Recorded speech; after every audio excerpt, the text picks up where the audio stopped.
Want to know what's really going on in the corridors of power? Labour don't know what to do with you half the time, and that makes you quite lethal in the chamber. Get behind the headlines with Chopper's political podcast. Join me, Christopher Hope, as I sit down with the great and the good of British politics. We'll see where this ruling takes us. These are the stories shaping our nation. Chopper's political podcast, available now on all platforms. Listen in and stay ahead.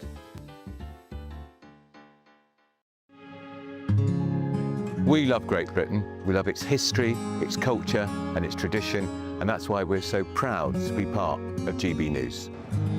You look genuinely emotional. Oh, come here.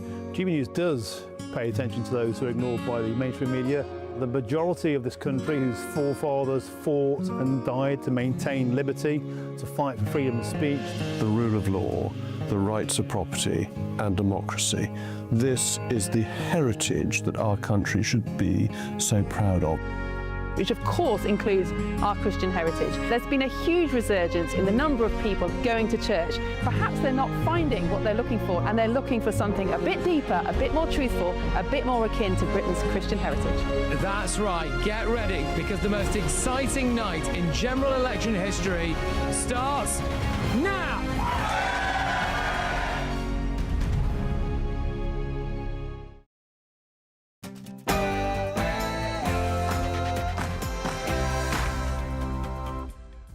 It's 9 p.m. I'm Patrick Christys. Tonight. Can the Prime Minister tell us, did the official security vetting he received mention Mandelson's ongoing relationship with the paedophile Jeffrey Epstein? So clear. Yes, it did. Bingo. Tonight we are finally witnessing the downfall of Sir Keir Starmer, and he knows it. The process for deciding what falls into those categories will not be a political process.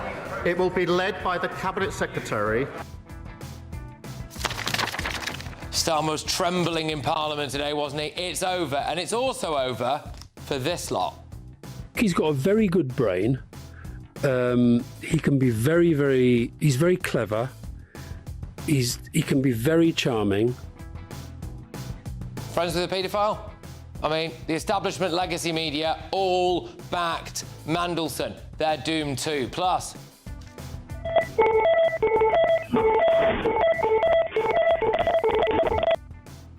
It's a GB News exclusive for you. I'm going to be joined by the owner of a London luxury boutique who says that the police have done nothing to catch the thugs that raided his shop. Also...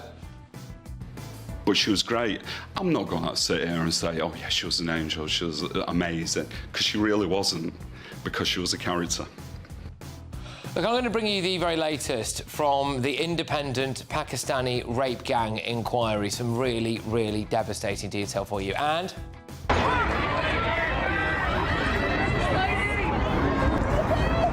Look at that.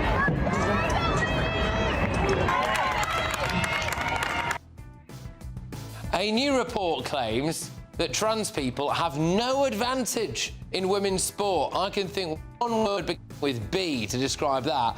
Also... There is a genuine problem in this asylum system, and we need someone to sort it out. Well, apparently there's going to be a Labour backbench rebellion over tougher immigration laws. Brilliant. On my panel tonight, we have got the director of the Popular Conservatives, Mark Littlewood, Reform UK councillor Russell Quirk, and journalist and broadcaster Nina Mishkov. So, get ready, Britain. Here we go.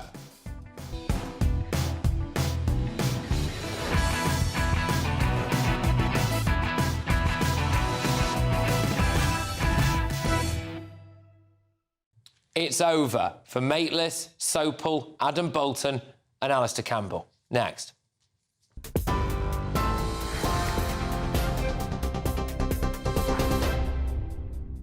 Patrick, thank you. The top stories number 10 has this evening said the government would comply with a motion backed by MPs and published documents relating to Peter Mandelson's appointment as ambassador to the US. Speaker Sir Lindsay Hoyle had this to say at the House of Commons earlier today after the Metropolitan Police told the government not to release certain files, saying it would undermine their investigation into Mandelson. The question with the Metropolitan Police have no jurisdiction on what this House may wish to do. It will be whether the government provides or not. But just to let you know, they cannot dictate to this House. Sir Keir Starmer earlier admitted he knew about Lord Mandelson's friendship with Jeffrey Epstein when he appointed him to the role, but claimed he lied repeatedly about the extent of the relationship. Earlier, the Prime Minister agreed to release papers on the appointment as long as they didn't prejudice national security or international relations. Time and time again, Mandelson completely misrepresented the extent of his relationship with Epstein and lied throughout the process, including in response to the due diligence. Shadow Chancellor of the Duchy of Lancaster, Alex Burkhardt, told GB News it's been a terrible day in government, but a good result this evening. Kemi Badenoch asked the Prime Minister straight, did you know that Peter Mandelson maintained a friendship with Jeffrey Epstein even after Epstein had been convicted for paedophilia? And the Prime Minister said yes. So he knew when he appointed him to go to Washington that this was the case. It's absolutely shocking. There was an intake of breath in the House of Commons. And I just think the Prime Minister's reputation and his judgment are totally shot to pieces now. And we've been very pleased that we've been able to win the vote tonight to force the government to hand over all of the information that relates to that appointment. The Metropolitan Police confirmed last night a criminal investigation was launched into alleged misconduct in public office after US court files suggested Mandelson passed market-sensitive government information to Epstein. Mandelson has officially resigned from the House of Lords and denies acting improperly or for financial gain.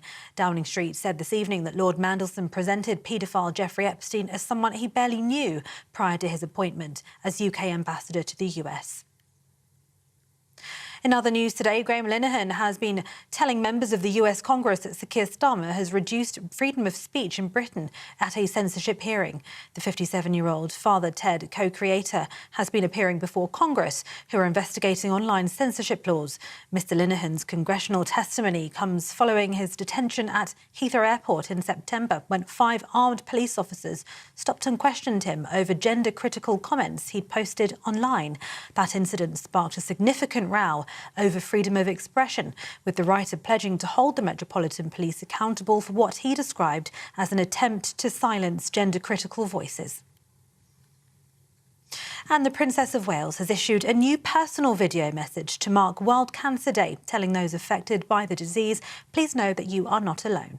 The Princess, who is in remission after being diagnosed with cancer in 2024, stresses how cancer touches so many lives, adding today is a reminder of the importance of care, understanding and hope. Those are the latest headlines. It's over to Patrick. Take the GB News family with you on any device.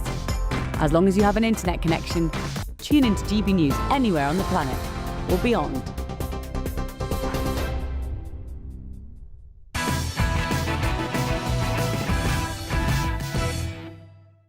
Good evening. At 10 p.m, I'm going to discuss how tonight, Wednesday, the 4th of February 2026, we are witnessing the downfall of Sir Keir Starmer. But there's another angle to this. Why was Peter Mandelson, the Dark Prince, the man who twice resigned from government in disgrace, allowed to be resurrected again? Why is it that even when, after the first big wave of Mandelson-Epstein allegations, there weren't huge calls for Sir Keir Starmer to resign? Why is it that even after Mandelson stepped down as US ambassador, the media seemed to let Sir Keir Starmer off the hook? Well, I'll tell you why. Because what this Mandelson-Epstein affair highlights is the cosy, cushy cabal that our establishment, legacy media, new Labour lovies live in, and why you shouldn't ever trust them or ever listen to them again. Adam Bolton, 33 years he spent at Sky News. He was their political editor, their editor-at-large. He hosts a politics show now on Times Radio. Peter Mandelson went to Adam Bolton's wedding. When Mandelson was made US ambassador, Adam Bolton put this on social media. Peter Mandelson is the only politician who has never lied to me. He will thrive in the US. I mean, you've got the likes of Emily Maitlis, haven't you, who worked for Channel 4, the BBC. Now she's doing the Newsagents podcast over at Global. The owners of LBC. She's been pictured at a Spectator dinner in 2010, looking very cosy with Peter Mandelson. John Sopel, who's also in that picture there with Emily Maitlis, the BBC's chief political correspondent during the New Labour era, the former North America editor for BBC News, now also does a podcast with Maitlis. He described Peter Mandelson as, quote, probably perfect for the US ambassador role. He said Starmer appointing him was, quote, a very smart move. Alistair Campbell, who now does the insufferable Rest is Politics podcast with Rory Stewart, good old Florence of Belgravia, he's described Mandelson as an old friend and a class act. And although he acknowledged that Mandelson was wrong to associate so closely with Jeffrey Epstein, Campbell just couldn't help but shower him with praise. Look, he's got a very good brain. He can be he's very clever. He can be very charming. One of the things that he and I share in common is that we think things through when we're addressing a problem by endlessly writing and talking and sometimes going around in circles till we get to the point that we think we should be at. That has aged like milk, hasn't it? I mean, these are the people who, for decades, have been able to shape the British media landscape and, of course, with it, shape public opinion. These people, for decades, were the news. I think the Mandelson affair will be the end for Sir Keir Starmer, and we'll talk about that more later. But it should also be the end of the professional reputations of all of those media big hitters. Look at the company they keep. They are all part of the same little club, and you just can't trust them. You just can't. OK, let's get the views of my panel on this. We've got the Director of Popular Conservatives, Mark Littlewood. We've got the Reform Councillor for Brentwood, Russell Quirk, and journalist and broadcaster Nina Mishkov. Right, Mark, what do you think of the cosy little media cabal and the, frankly, well, I suppose the reasons behind there, maybe, why Starmer was let off the hook first time round with Mandelson? Yeah. No, you're right, Patrick. In fact, I think it's even worse than you suggested. It's not just that there is a cosy bubble of people. Look, it's OK that they know each other, but the problem is they all think on the same wavelength. Consequently, they don't ask difficult questions of their friends. But to make it even worse, they are unbelievably pious about any misdemeanour on the other side, right? If it would have been the long history of Adam Bolton and Emily Maitlis and John Sopel that, you know, kind of what Farage may have said at school when he was 15 didn't matter, or that whether Chris Pincher got drunk at the Carlton Club didn't matter, or whether Boris Johnson ate a slice of cake didn't matter. But no, extreme piety for anyone who is remotely on the right of centre, and no forensic investigation for anyone who is close to the cosmopolitan liberal elite. That's the shame of it, I think. No consistency, not just the cover-up, the lack of consistency. It's the epitome of cronyism, isn't it? I mean, and some. Probably the worst case that we've seen in terms of this kind of connection, this bad connection between politics and journalists. The other real issue I have with this is that, I mean, I guess to Mark's point, when it comes to that left-leaning media, and there's obviously a lot more than you've mentioned. I mean, the likes of Beth Rigby, that every time she interviews Keir Starmer or Angela Rayner says how wonderful they are, what brilliant people they are, and so on. But on the other side of the coin, when we get to the question of Ofcom and the focus and the pressure on broadcasters to be balanced, you've got this going on, you know, and you've got this absolute warped manipulation of the truth, this bias, and there's no other word for it, frankly, this bias, which is designed to prop up not just Labour and a Labour government, but a failing one now, but also propping up bad people. I mean, everyone knew, Keir Starmer's admitted it today, that Peter Mandelson, not only friends with a paedophile, has been kicked out of a government twice. Once for failing to declare a £373,000 loan by Jeffrey Robinson, and then also trying to procure passports inappropriately for the Hinduja brothers because they were donors to the Labour This Party. didn't come out of a clear blue sky, No, this did man it? has form, and yet these lunatics, these biased lunatics, are supporting him and have done it every single turn. This is it, Ian. They're all mates. They're all New Labour, really. That's what it is. Peter Mandelson's one of the main architects of that. They all go way back. They're all friends. And there's no way that if any other party, the Tories or Reform, had resurrected the career of a bloke who's been sacked twice in disgrace or resigned twice in disgrace, and is widely regarded, fundamentally, even before all the Epstein stuff, as being really quite creepy, right? There is no way that they would have written articles going, what a smart move this is. Gosh, this guy's got the brain the size of a planner. I hope he enjoyed the soufflé at my wedding. This is not a left-wing conspiracy to prop up Peter Mandelson. I have no desire to defend Peter Mandelson in the light of all this horrendous. I mean, you know, this is, you know, it's the biggest scandal. We've all said this since the Profumo affair. I'm probably the only one here who remembers the Profumo affair. I was a teenager at the time, and that's a very long time ago. So this is a huge thing, and nobody would ever want to defend Peter Mandelson, knowing what we know now. However, we didn't know half. Or it's merely the tip of the iceberg that was known. So we knew he was good friends with a paedophile that had been convicted. Well, we didn't. Well, we didn't Keir know. Starmer's a big stick, Keir Starmer, Well, hang on. We didn't know how close he was. We didn't know how long the relationship had gone for. He could have stopped seeing him and say, I don't know, 2012 or something like that. Yeah. So we don't know. We don't know that, and we didn't know that. But the problem, I think the problem, Nina, is that it's not just about the Epstein relationship.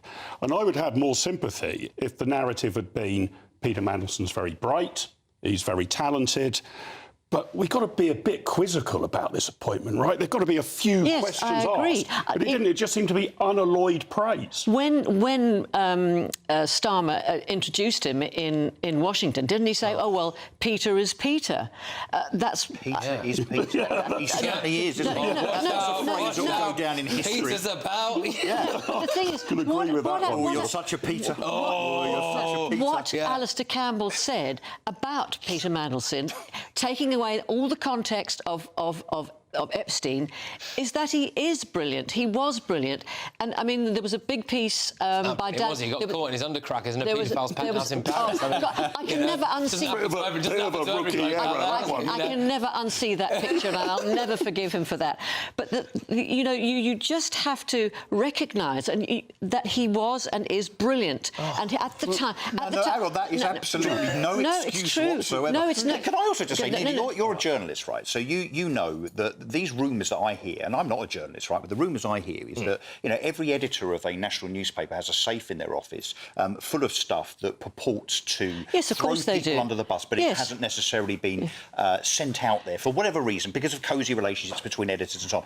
Don't tell me that politicians and the media didn't know exactly Do you think if the editor of the Telegraph had anything like that in his safe, it wouldn't have been on the front? We're talking about the Mirror, the Guardian. Sorry, guys, I want to get you to react to this. Mail... Sorry. It's just come into us. It's new news, right? So Labour's Natalie Fleet spoke to GBNews. She's an MP, in case you're wondering, after MPs voted to release all the documents related to Lord Mandelson's appointment as US ambassador. Here's what she had to say. I am absolutely furious about what Peter Mandelson has done. At the heart of this are women, children, victims that have been betrayed. There is a paedophile, a convicted paedophile, and a man, Peter Mandelson, that lied to the Prime Minister of the United Kingdom about his links to that paedophile. He let the Labour Party down, he let Parliament down, but most importantly of all, he let those women survivors down. His behaviour has been absolutely disgusting.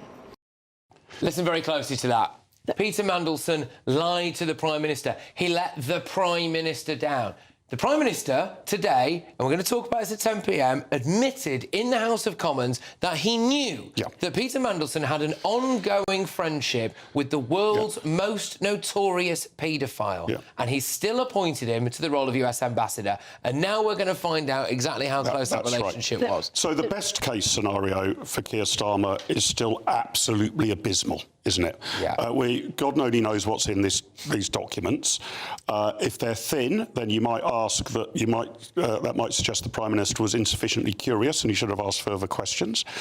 The implication, in fact, pretty much what Keir Starmer said, not merely the implication, was it's OK to have a continuing relationship with a convicted paedophile and fraudster as long as it's not too close. That's the message. There are shades of grey here, But don't apparently. we also know, and I believe this to be true because I've read it several times from several different journalists in several different publications, that the advice from the security services to Keir Starmer was don't appoint him as ambassador to Washington. And Keir Starmer said, yeah, I'm going to appoint him anyway. Seriously? Appointed him before we'd even read all We don't know. Yes, we do know. You do know that. We know he was appointed before the security vetting. Just to bring us full circle, by the way, comment on whatever you want, but just to bring us full circle, my point about the cosy little media club, Nina, was not so much that they didn't have a massive pop at Starmer for appointing Peter Mandelson, which I think they should have done. It was when Mandelson had to go. There wasn't enough criticism of Starmer then for appointing him. Once the disgrace had happened, right, they've now had to wait for the most devastating collection of emails, like toe-curling, including pictures of him in his undercrackers, before the Don't remind me again. Before the likes of Adam Bolton and all of that lot really are piping up. Because people couldn't quite believe, I don't think, what the extent of what this man has done. And if we're talking about the left-wing media, that's only the Guardian, the Observer, and the Mirror, the Mirror. the That's FT. it. No, the FT's not. The Times, BBC. No, the Times is very straight down the middle. But we're talking about the Telegraph, the Mail. Why did they not do anything? They didn't do anything either, did they? Did the Telegraph? Did the Mail? Isn't the fair point? No, it doesn't take. So you're taking a pop at. Isn't the fair point here, Nina? No. If you've got something wrong, like Adam Bolton did, you'd now expect a massive mea culpa. Yeah. Instead, he was on radio and television today saying, oh, well, yeah, but Dominic Cumming broke COVID rules, so lots of top people break rules. I mean, the scales have still not fallen from the eyes of these people. Alistair Campbell's been very quiet, I noticed, on Twitter. Well, he's probably done some kind of emergency podcast with old Florence of Belgravia, hasn't he, during which Rory Stewart will say something like, I'm appalled. I'm appalled, I'm shocked. Anyway, Lord Mandelson has previously denied criminal wrongdoing related to Epstein and has said he relied on assurances of his innocence that turned out later to be horrendously false. At 10 p.m, like I've said, I think today we witnessed the end of Keir Starmer, and we're going to talk about that. But it's time for the Great British Giveaway. Yay! It's £10,000. It's loads of stuff. Here's Hayley Sparks, all the details.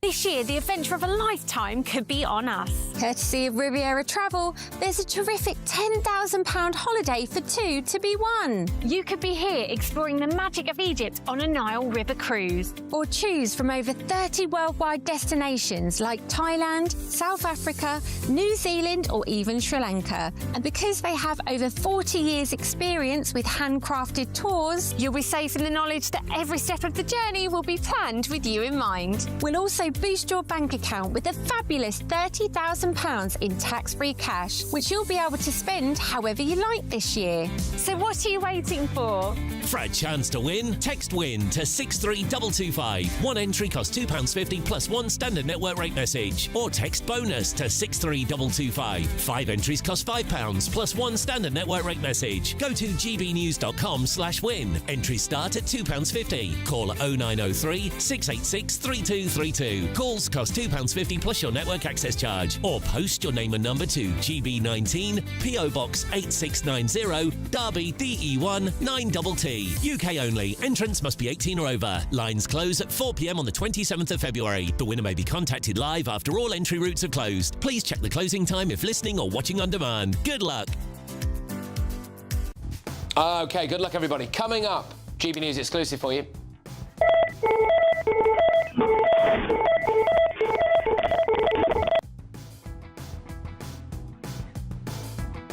Joined by the owner of a Mayfair boutique that says that the police have done nothing to catch the vile thugs who made off with £70,000 in luxury goods from his shop. But before that...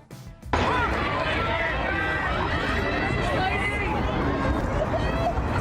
at that. Spot the bloke there? A study has claimed that trans athletes have no advantage over biological women in sport. Do you really believe that? That's next.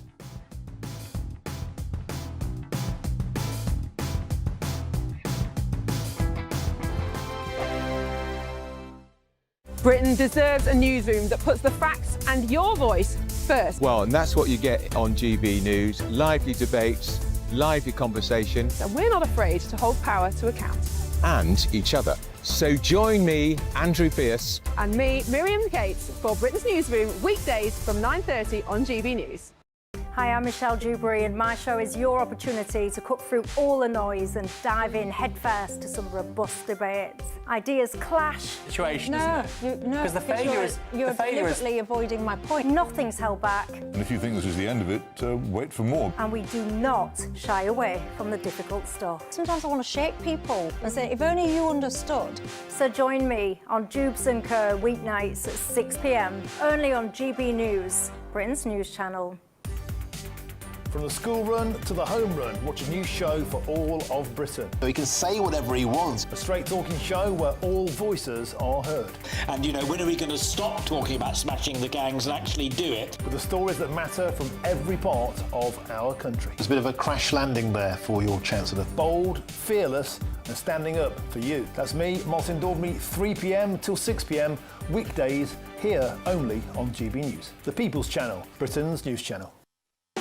You want to know what's really going on in the corridors of power? Labour don't know what to do with you half the time, and that makes you quite lethal in the chamber. Get behind the headlines with Chopper's political podcast. Join me, Christopher Hope, as I sit down with the great and the good of British politics. We'll see where this ruling takes us. These are the stories shaping our nation. Chopper's political podcast, available now on all platforms. Listen in and stay ahead.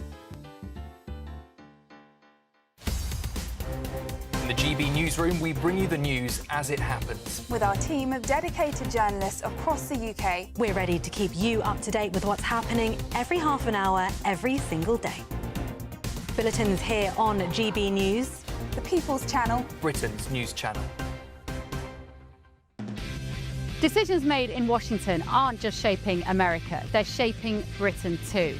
From migration to global security, from crime to health.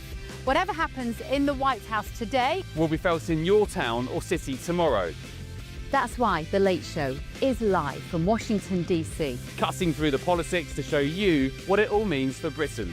The Late Show live every night at midnight. Only on GB News, Britain's news channel. At GB News, we love to hear from you, our loyal community. So drop us a line at gbnews.com/yoursay. There, you can talk to each other and also to the presenters live on air. gbnews.com/yoursay, because GB News is your channel, Britain's news channel. Can the Prime Minister tell us, did the official security vetting he received mention Mandelson's ongoing relationship with the paedophile Jeffrey Epstein? So clear. Yes, it did. Game over. See you in a bit, Sir Keir. How on earth can he survive this? He shouldn't. He can't. But first, do trans athletes really have no advantage over biological women? It's time for the head-to-head. So, according to the British Medical Journal, trans athletes have no advantage over biological women. Researchers looked at the strength, fitness and body composition of transgender athletes taking cross-sex hormones compared with women and men not taking drugs, although they were forced to admit that there were, quote, gaps in the evidence. Right. The conclusion will come as a surprise to many people, especially when you cast your mind back to the 2024 Olympics, where Algeria's appropriately named Ayman Khalif was victorious in the women's boxing, despite being disqualified from the 2023 World Championships for allegedly failing a gender eligibility test. Since then, many sporting bodies in the UK have banned trans women, blokes, from taking part in women's sports, after the Supreme Court ruled that the legal definition of a woman under the Equality Act is based on biological sex. So tonight, I'm asking, do trans athletes really have no advantage over biological women? Going head-to-head on this now, our LGBT rights activist and commentator Matthew Hulbert and the co-founder of the Independent Council on Women's Sport, Kim Jones. Thank you very much. Kim, I'll start with you. So, do trans athletes have an advantage over women? It's hard to take this seriously at this point. Men, absolutely, no matter what they do to their body, have an advantage over women in sport. And it appears that we have a few stragglers that just don't want to accept that this is over at this point, as it should be. If you want to make a claim that flies in the face of common sense and everything that we have seen over the past 7 years, so out in the open, plus the mountains of studies and that have been published with good data and good controls in place, you better have some bulletproof science and data. But this study is just an attempt to resurrect the shredded parts of the Titanic and convince us that it didn't sink. Yeah, and I mean, Matthew, surely even you can't buy the results of this particular study. I mean, we've got so much evidence we can see with our own eyes. Well, Patrick, great to be with you this evening, and hi to your other guest as well. Well, I think I've got a bit of a job to try and convince you, but I'll do my best. Look, this is a study of a review of more than 50 studies, which has found that after taking hormone therapy for a number of months and a number of years, the physicality of these individuals' bodies, of trans women's bodies, mean that they are able to compete fairly with other women in women's sport. And so, you know, I would strongly urge sports governing bodies to look at this again and to think again, because at the moment, many of their rulings are discriminatory against trans women. Kim, do you want to come back to that? Yeah, even the authors acknowledged that the data was poor quality due to study design or measurement problems, and that there was little control invested in confounding factors like just training. So no, this can't be taken seriously. It's an embarrassment that it was published. Shame on the people that let it get through. I know that there will be calls for a retraction, but it's utterly ridiculous. And let's just cut straight to the heart of the matter here. It is just studies like this and all the attempts to talk about medicalizing men and boys in order to allow them access to women's sports. It's straight up misogyny. Women are not medically hindered men. Period. That insult is just the bottom line here. The whole point of this is to see how much harm do we need to do to men's bodies in order to allow them to compete with women. And if you're going to make that argument, you're making the argument that men on chemotherapy should be allowed to compete with women. Men who have suffered terrible illnesses should be allowed to compete with women. You're just opening up the door to say weak, unathletic, or medically hindered men are equivalent to women. And that is just an insult to every woman who has taken decades to maximize her sleep, her eating, her training, to ultimately perform at the peak of female athleticism. We are not stunted or harmed men. And I mean, there's just no greater insult to the women. Matthew, do you want to tell that woman why she's wrong? Well, I mean, how you phrase it there isn't really helpful, is it, Patrick? I mean, it's great to be with you, but just, you know, let me respond without perhaps the jibe, you know, come on.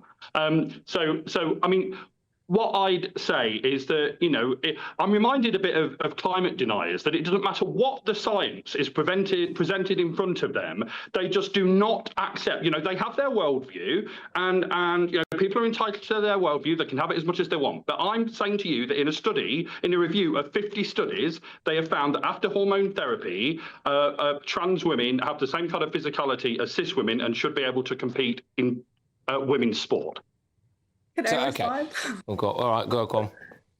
Yeah, I don't think you're going to convince people that Leah Thomas is just, poor equally, jumping from not being able to qualify for the meet to being able to win national titles and beating female Olympians after almost 3 years of medicalization. It's just it's not reasonable. It doesn't make sense. And you're actually using junk science to convince us the world's flat. But sorry, Matthew, just very quickly then, go on, quick comeback and then we'll go again.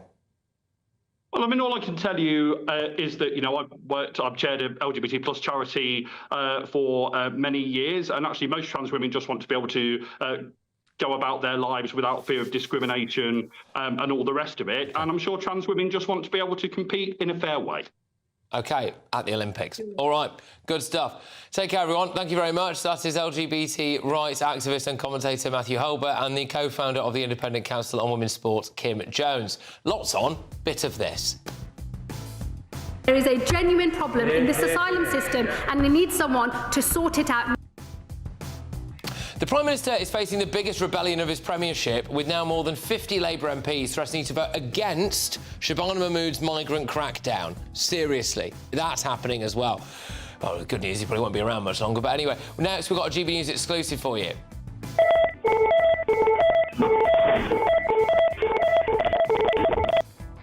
Look, it's not just when you have your phone nicked that the police don't do anything. It's when masked thugs on mopeds break into a luxury Mayfair store and make off with £70,000 in luxury goods as well.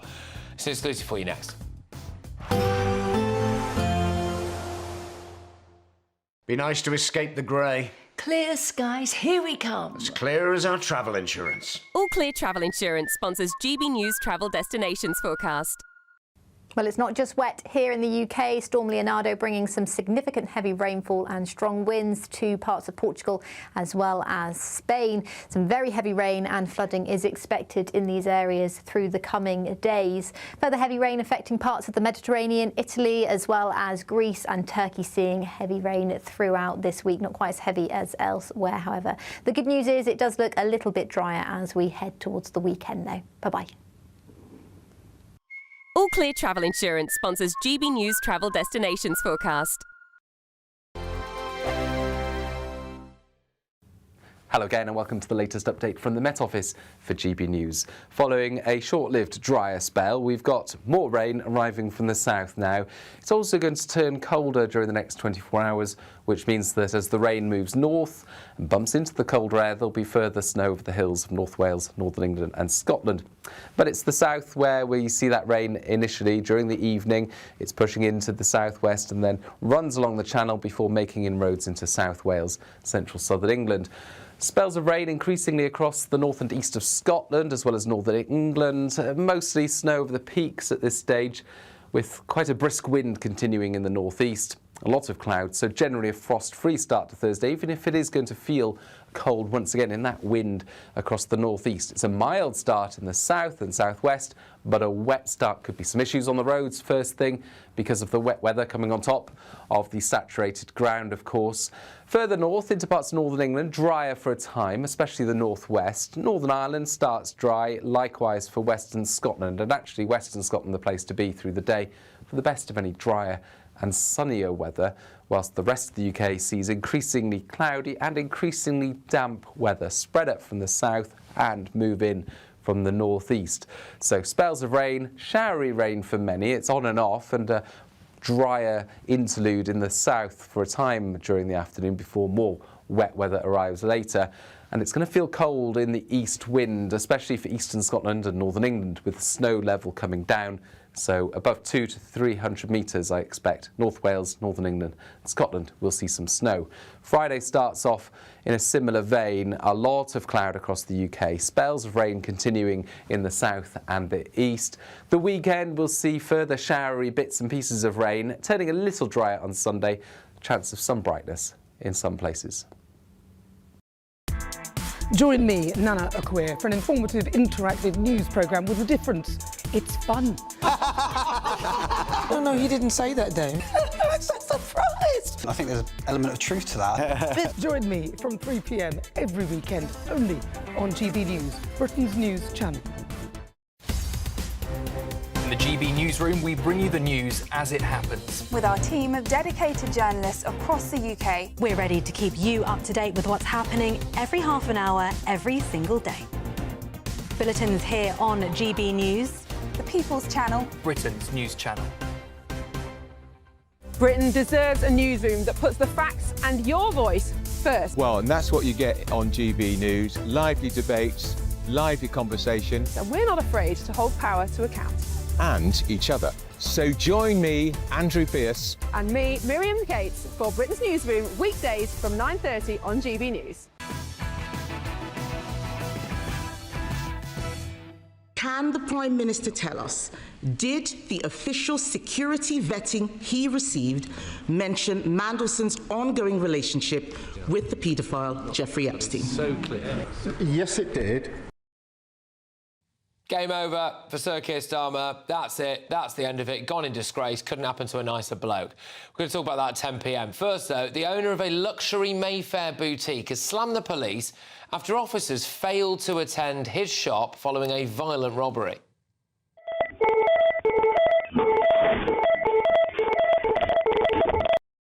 You're looking at CCTV footage of the incident there. Thieves ran off with around £70,000 of designer bags and clothes from Bunbu Boutique last week. The shop's owner reported the incident to the Metropolitan Police. He was told that officers would attend within an hour. But fast forward more than a week and they've still not turned up. The incident in Mayfair came in the same week that a jeweller's in the capital was robbed in broad daylight. Calling the police! Call the police!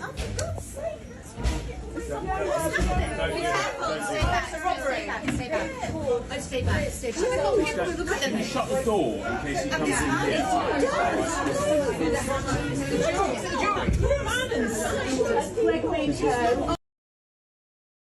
Joined now by the owner of Bunbu Boutique, Bu Wuha. Thank you very much for joining us this evening. I'm very sorry, first and foremost, that this happened to you. What do you make of the Metropolitan Police's response? I'm very disappointed. It's been a week and they never appeared.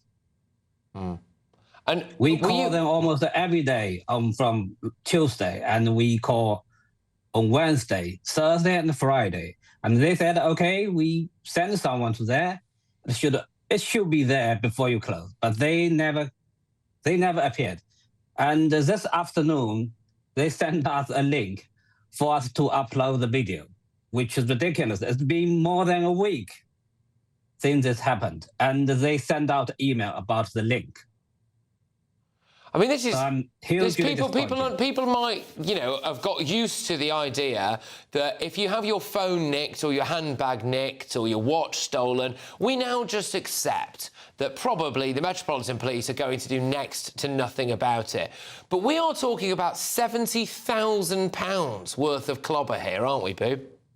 That's right. And clearly we got quite a few of cameras outside and inside the store. And the plate, we clearly have the image and the video footage for them to investigate. But they just not send anyone to our store until now. You've even got the number plate of the vehicle in question? Yes.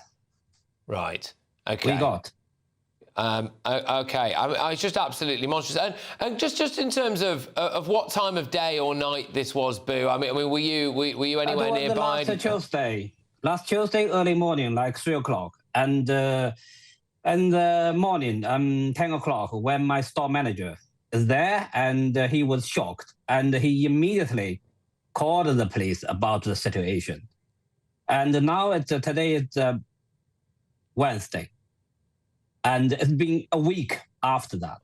So, sorry, your store manager was there? No, not my store wasn't there. But because it was 3 a.m. Right. It happened.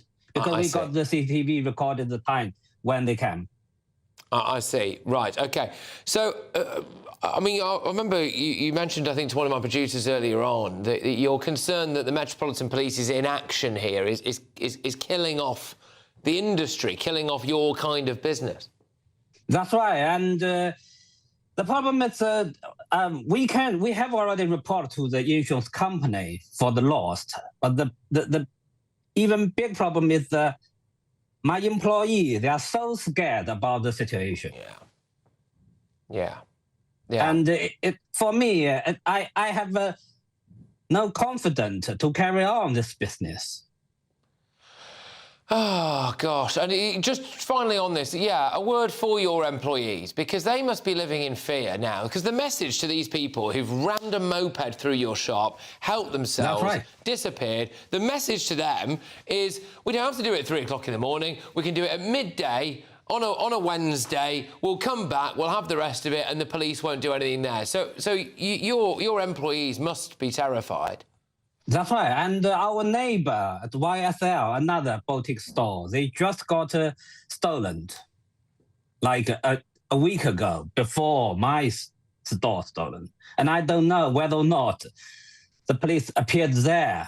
And it's just horrible. We don't feel London is safe anymore.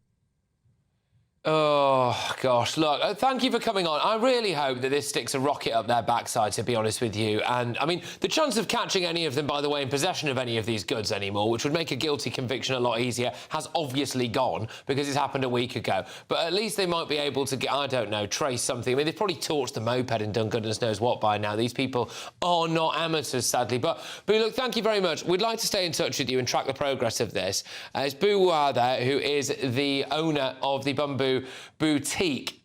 Just before we go to the Metropolitan Police statement on this, what chance have we got, you and I, watching this, what chance have we got if we have something stolen or someone breaks into our house or someone nicks your car, if the Met Police won't even go to somewhere where £70,000 worth of goods have been nicked like that, in that violent manner? What chance have we got?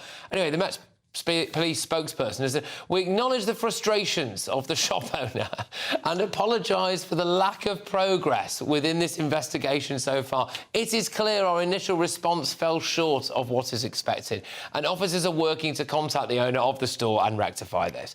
We will follow every line of inquiry available to us and ask anyone with information to get in touch with the police. Well, there you go. Right, coming up, 10 p.m. Can the Prime Minister tell us, did the official security vetting he received mention Mandelson's ongoing relationship with the paedophile Jeffrey Epstein? So clear.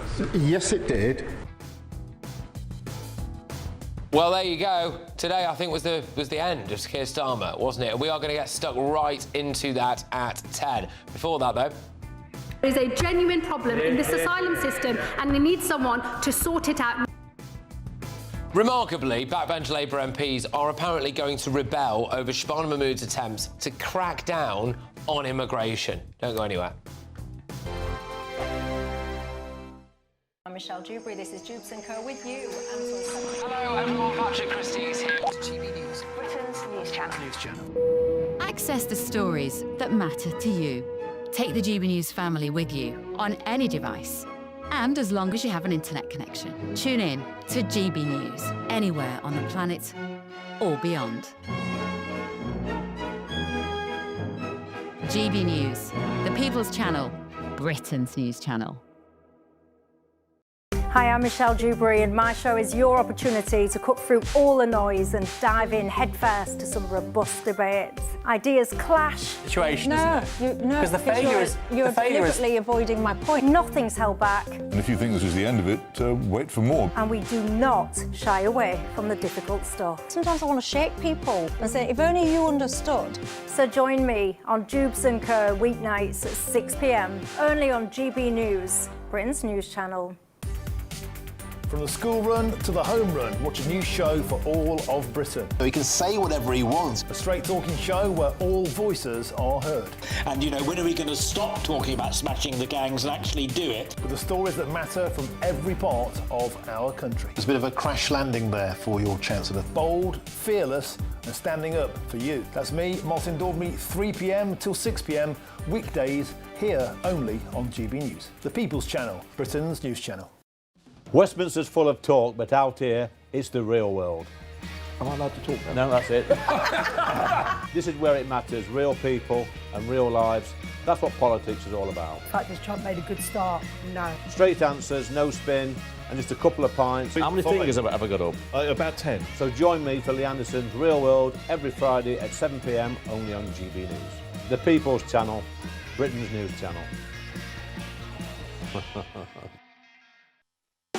want to know what's really going on in the corridors of power. Labour don't know what to do with you half the time, and that makes you quite lethal in the chamber. Get behind the headlines with Chopper's political podcast. Join me, Christopher Hope, as I sit down with the great and the good of British politics. We'll see where this ruling takes us. These are the stories shaping our nation. Chopper's political podcast, available now on all platforms. Listen in and stay ahead.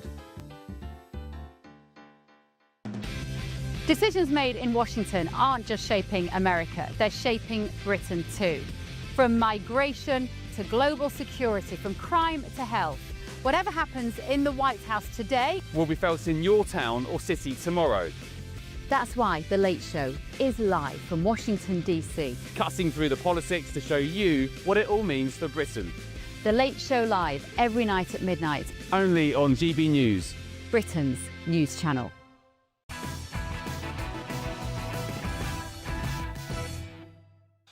Welcome back to Patrick Christys Tonight. So, the Prime Minister could be forced into yet another U-turn. Labour backbenchers are rebelling over the Home Secretary's migrant crackdown.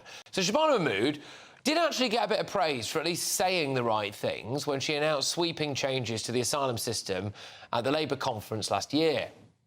For that reason, we will soon increase the time in which someone must have lived in this country to earn indefinite leave to remain from 5 years to 10. And we will be consulting on this change soon, and as part of that consultation, I will be proposing a series of new tests, such as being in work, making national insurance contributions, not taking a penny in benefits, learning English to a high standard, having no criminal record, and finally, that you have truly given back to your community, such as by volunteering your time to a local cause. Yeah, it's just the basic stuff, isn't it? But those changes, which will also retrospectively apply to migrants already in the UK, apparently, are due to come into force in April. But up to 50 Labour MPs are now threatening to derail the plans and vote against them in Parliament. If all of them vote against the government, it would be one of the biggest rebellions of Sir Keir Starmer's premiership. And I'm joined in the studio now by the chairman of Migration Watch UK, Out Mehmet. Out, always a pleasure to see you. Thank you very much. What is going on here? I'd like to know as well, actually, because from what I've heard, the sort of backbenchers who are arguing against this, breaking promises, they just don't know what they're talking about. I hate to say that. But what is it that we're breaking a promise over? They're arguing that we've changed the rules, we're moving the goalposts and all that, and it's unfair. No, when people arrive into this country long term, study, work, they come here for limited periods. There is no promise there that it's a path to settlement. And this is what this is all about. I would argue that those who are coming here to work for a few years should actually be going back, not staying on indefinitely. And it's the cost to the taxpayer that this means in the long run.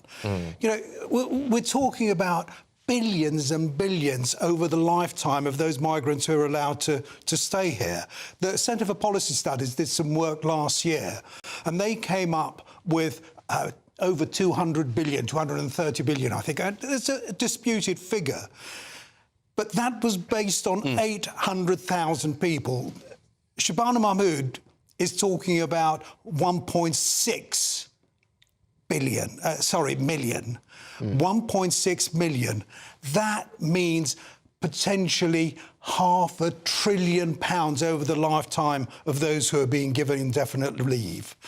I think it's bananas. It really is. I just don't get it. So one of the only positives that you could possibly clutch at from this Labour Party's performance so far was Shabana Mahmood's speech at conference, and also, of course, the one she did in Parliament, where she outlined much tougher migration rules. The question at the time was, does she really mean it? Does she believe in it? Will it happen? But let's just, for the sake of this, let's just take her at face value, right? And now, at least 50 Labour MPs have looked at that and decided, we don't care about public opinion. We don't care what the British public think about the levels of immigration, both legal and illegal. We're going to rebel on this. I mean, it's like they don't want to be anywhere near government, isn't it? And they're also saying we don't care what it costs the British public. They don't care. They don't care because they're, first and foremost, all they're concerned about is human rights. And this is where we fall back to the ECHR, frankly. Yeah. And even Shabana Mahmood said that that's not working. She hasn't said she's going to abandon it, but nevertheless, I think she's a very able politician. I think she's a genuine politician. But I've always felt that her backbenchers, the party generally, is just going to stop her doing Let's consider after today, and we're going to talk about this in just a few minutes' time, Keir Starmer, I think, is now done after what we've seen today with the Mandelson issue. OK, so we will get stuck into that in a few minutes. But one of the options, the levers that he could pull right now to appease the backbenchers could be to say, I tell you what, if you don't call for me to go over this Mandy stuff, I will U-turn on the immigration policy. Think he'll do that? Well, he's not above U-turning, as we've seen, how many, 14 times is it now? He's also not above U-turning when it actually means that it's going to cost the public more. He's U-turned on promises that he made during the general election. What gets me particularly with this is that the backbenchers are affecting some sort of situation whereby we are being totally unfair. That's just not true. And can I also say, Patrick, that in the last set of... I'll speed up. In the last set of net migration figures that we got, there were 900,000 people who came in long-term. Potentially, that's in addition to all those that we're talking about now. Absolutely. Al, thank you very much. Sorry to rush you at the end there. Thank you very much. To Al Mehmet there, who's the chairman of Migration Watch. Coming up in just a couple of minutes' time. Can the Prime Minister tell us, did the official security vetting he received mention Mandelson's ongoing relationship with the paedophile Jeffrey Epstein? So clear. Yes, it did. It's over for Sir Keir Starmer. We are going to get stuck right into it. The question is just how long can this guy last? Biffed, in disgrace, reputation in tatters, go down as terrible in the history books. Couldn't happen to a nicer bloke, could it?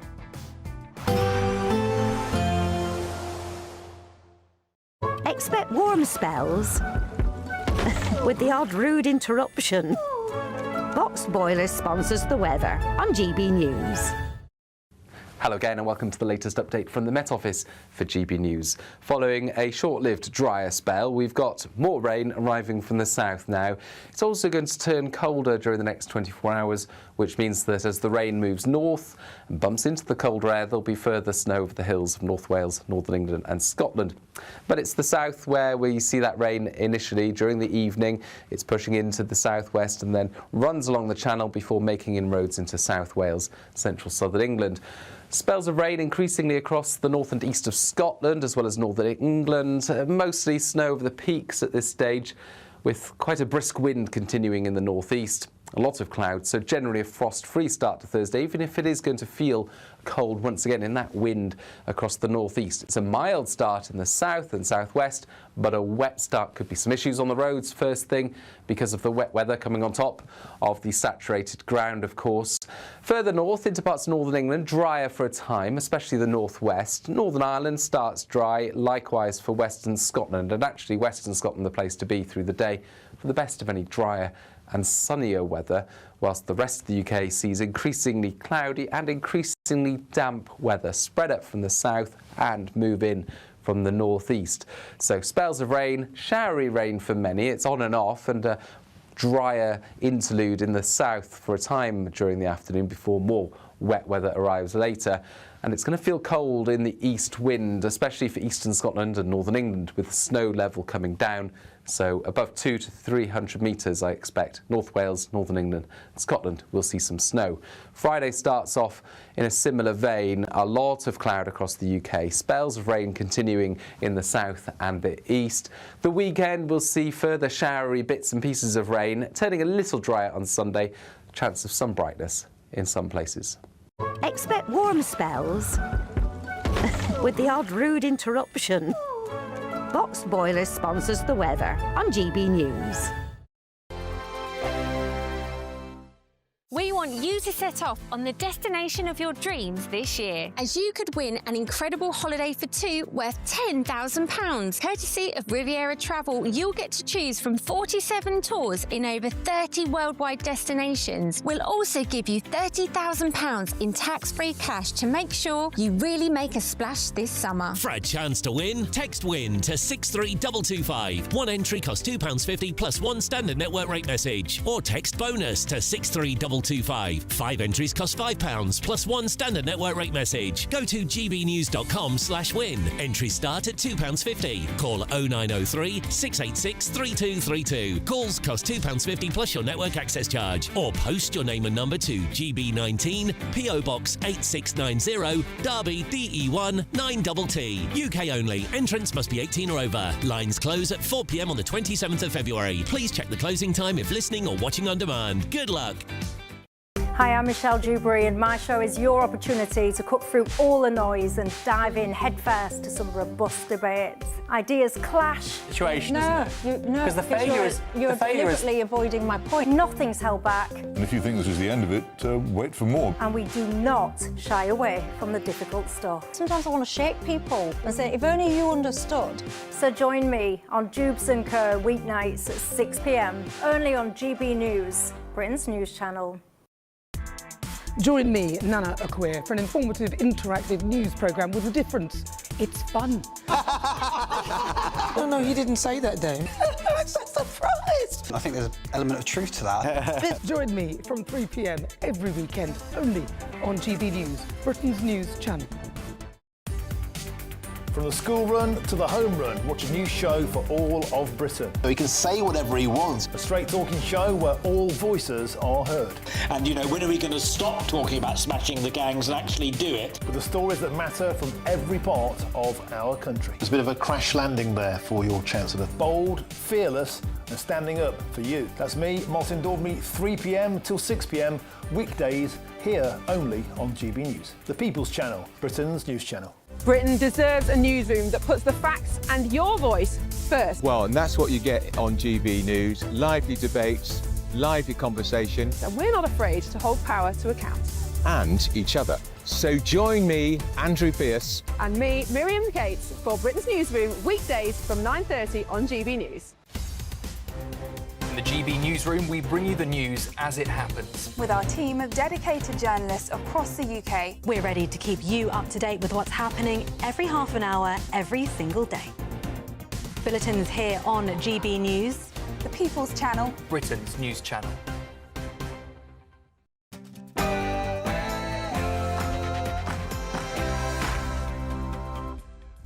It's 10 p.m. I'm Patrick Christys. Tonight.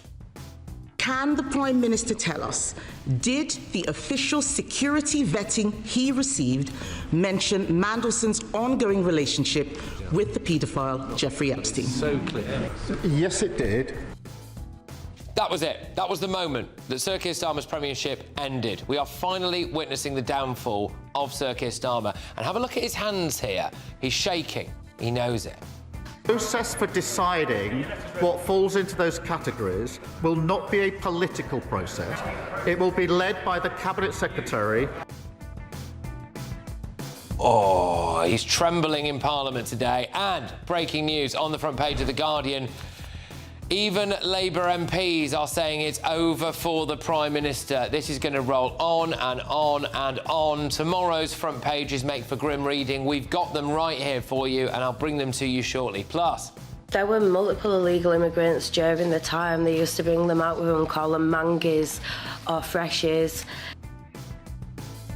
I'm going to bring you the very latest from the independent Pakistani rape gang inquiry.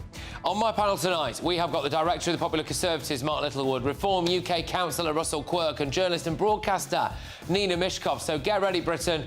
Here we go.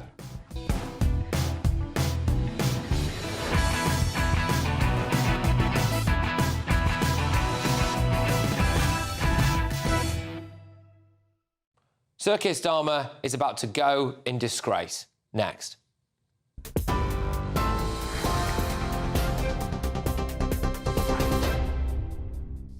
Patrick, thank you. The top stories this hour. Sir Keir Starmer will be forced to give files relating to Peter Mandelson's appointment as the UK's ambassador to the US over to Parliament's Intelligence Committee after a rebellion by Labour MPs. Previously, ministers had insisted that information relating to national security or international relations would not be published. But following outspoken interventions from senior Labour MPs, the government has now backed down. Speaker Sir Lindsay Hoyle had this to say in the Commons after the Metropolitan Police told the government not to release certain files, saying it would undermine their investigation into Mandelson. The question with the Metropolitan Police have no jurisdiction on what this House may wish to do. It will be whether the government provides or not. But just to let you know, they cannot dictate to this House. Sir Keir Starmer admitted he knew about Mandelson's friendship with Jeffrey Epstein when he appointed him to the role, but claimed he lied repeatedly about the extent of the relationship. Time and time again, Mandelson completely misrepresented the extent of his relationship with Epstein and lied throughout the process, including in response to the due diligence. Shadow Chancellor of the Duchy of Lancaster, Alex Burkhart, told GB News that it's been a terrible day in government, but a good result tonight. Kemi Badenoch asked the Prime Minister straight, did you know that Peter Mandelson maintained a friendship with Jeffrey Epstein even after Epstein had been convicted for paedophilia? And the Prime Minister said yes. So he knew when he appointed him to go to Washington that this was the case. It's absolutely shocking. It was an intake of breath in the House of Commons. And I just think the Prime Minister's reputation and his judgment are totally shot to pieces now. And we've been very pleased that we've been able to win the vote tonight to force the government to hand over all of the information that relates to that appointment. A criminal investigation was launched into alleged misconduct in a public office last night after US court files suggested Mandelson passed market-sensitive government information to Epstein. Mandelson has officially now resigned from the House of Lords and denies acting improperly or for financial gain. Downing Street said this evening that Lord Mandelson presented paedophile Jeffrey Epstein as someone he barely knew prior to his appointment as the UK's ambassador to the US. And finally, the Trump administration will withdraw 700 immigration agents from Minnesota who'd been part of Operation Metro Surge, the crackdown in Minneapolis that's led to the deaths of 2 US citizens and inspired nationwide protests. The administration's Border Chief Tom Homan said the removals will begin immediately and include agents from Immigration and Customs Enforcement, that's ICE, and Border Patrol. He said 2,000 agents would remain, but says he aims to cut the federal immigration presence in the city to its level before the operation started in December. Those are the latest headlines for now. More from me in an hour. Take the GB News family with you on any device. As long as you have an internet connection, tune into GB News anywhere on the planet or beyond.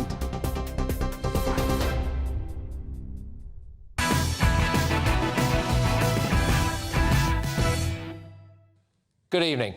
Tonight we are witnessing the downfall of Prime Minister Sir Keir Starmer. This is it. In Parliament, Sir Keir Starmer admitted he knew about Peter Mandelson's continued friendship with the world's most notorious paedophile, Jeffrey Epstein, and he appointed him anyway. Can the Prime Minister tell us, did the official security vetting he received mention Mandelson's ongoing relationship with the paedophile Jeffrey Epstein? So clear. Yes, it did. As a result, various questions were put to him. Mandelson completely misrepresented the extent of his relationship with Epstein and lied throughout the process, including in response to the due diligence. Keir Starmer admitted that he relied on the word of a man widely regarded as a serial sleazebag about his relationship with a known paedophile. Starmer said that, well, he was just misled by Mandelson, didn't he? Reform's Robert Jenrick, though, claimed today that Foreign Secretary Yvette Cooper revealed Peter Mandelson was not subject to security vetting before being named as ambassador. So the decision to appoint Mandelson and the subsequent fallout is on the Prime Minister, and he has to go. We need to cast our minds back, because even when more evidence emerged about Mandelson and Epstein, Starmer stood up in Parliament and backed him. The ambassador has repeatedly expressed his deep regret for his association with him. He's right to do so. I have confidence in him. Sir Keir Starmer knows he's finished over this. He knows it's game over. Just watch this video and look at Starmer's hands here. Now, I think it's pretty obvious he's shaking. But can I reassure the House, Mr. Speaker? Let me reassure the House. The process for deciding what falls into those categories will not be a political process. It will be led by the Cabinet Secretary, supported by government legal teams. The moment there on that is you can see how he's trying to hold his hands to stop them shaking, and then he drops one on the desk in front of him, and you can see it going. So just watch it again, and we've zoomed in on it for you. The process for deciding what falls into those categories will not be a political process. It will be led by the Cabinet Secretary. Clear as day. Even now, Sir Keir Starmer is accused of still trying to cover things up. He wanted it to just be his Cabinet Secretary who would be in control of the release of all of the Mandelson evidence. That would allow senior civil servants to dictate which documents could be withheld, not just on national security grounds, but also on grounds relating to international relations, which, given that Peter Mandelson was going to be a US ambassador, right, would have been everything, wouldn't it? It would have been everything. Think about what Starmer was trying to do there. Redact the whole thing. Shameful. Starmer is now facing a backbench revolt. Angela Rayner led the charge. And it will now be Parliament's Intelligence and Security Committee that dictates which documents we see and which we don't. And I certainly hope it's absolutely flipping all of them. There's a reason why the Prime Minister was shaking like a leaf at the dispatch box today. Because he knows that not only is he despised by the British public, accused of helping to prosecute British military veterans, contributing to pensioners freezing in their own homes, farmers contemplating or even committing suicide, closing pubs, doing nothing to stop the invasion of Britain in the Channel, crippling freedom of speech. But now, his entire reputation, his entire legacy, his entire life's work lies in tatters. And Starmer knows that in the annals of British history, forever, his name will be synonymous with scandal, sleaze, and resurrecting the career of the friend of the world's most notorious paedophile. Let's get thoughts from our panel on this. Director of Popular Conservatives, Mark Littlewood. Reform Councillor for Brentwood is Russell Quirk, and journalist and broadcaster Nina Mishkov. Right, Mark, Starmer toast? He's toast, butter him up, he's cooked, put a fork in him. This is over. It is now only a matter of time. I suspect it won't be much time. It is impossible to imagine what might now come out in this documentation that would do anything to vindicate Starmer. It's just a question of whether it's unbelievably bad for him or complete oblivion immediately. It's going to be somewhere on that spectrum. The paperwork, I would hope, is now already with the Intelligence and Security Committee.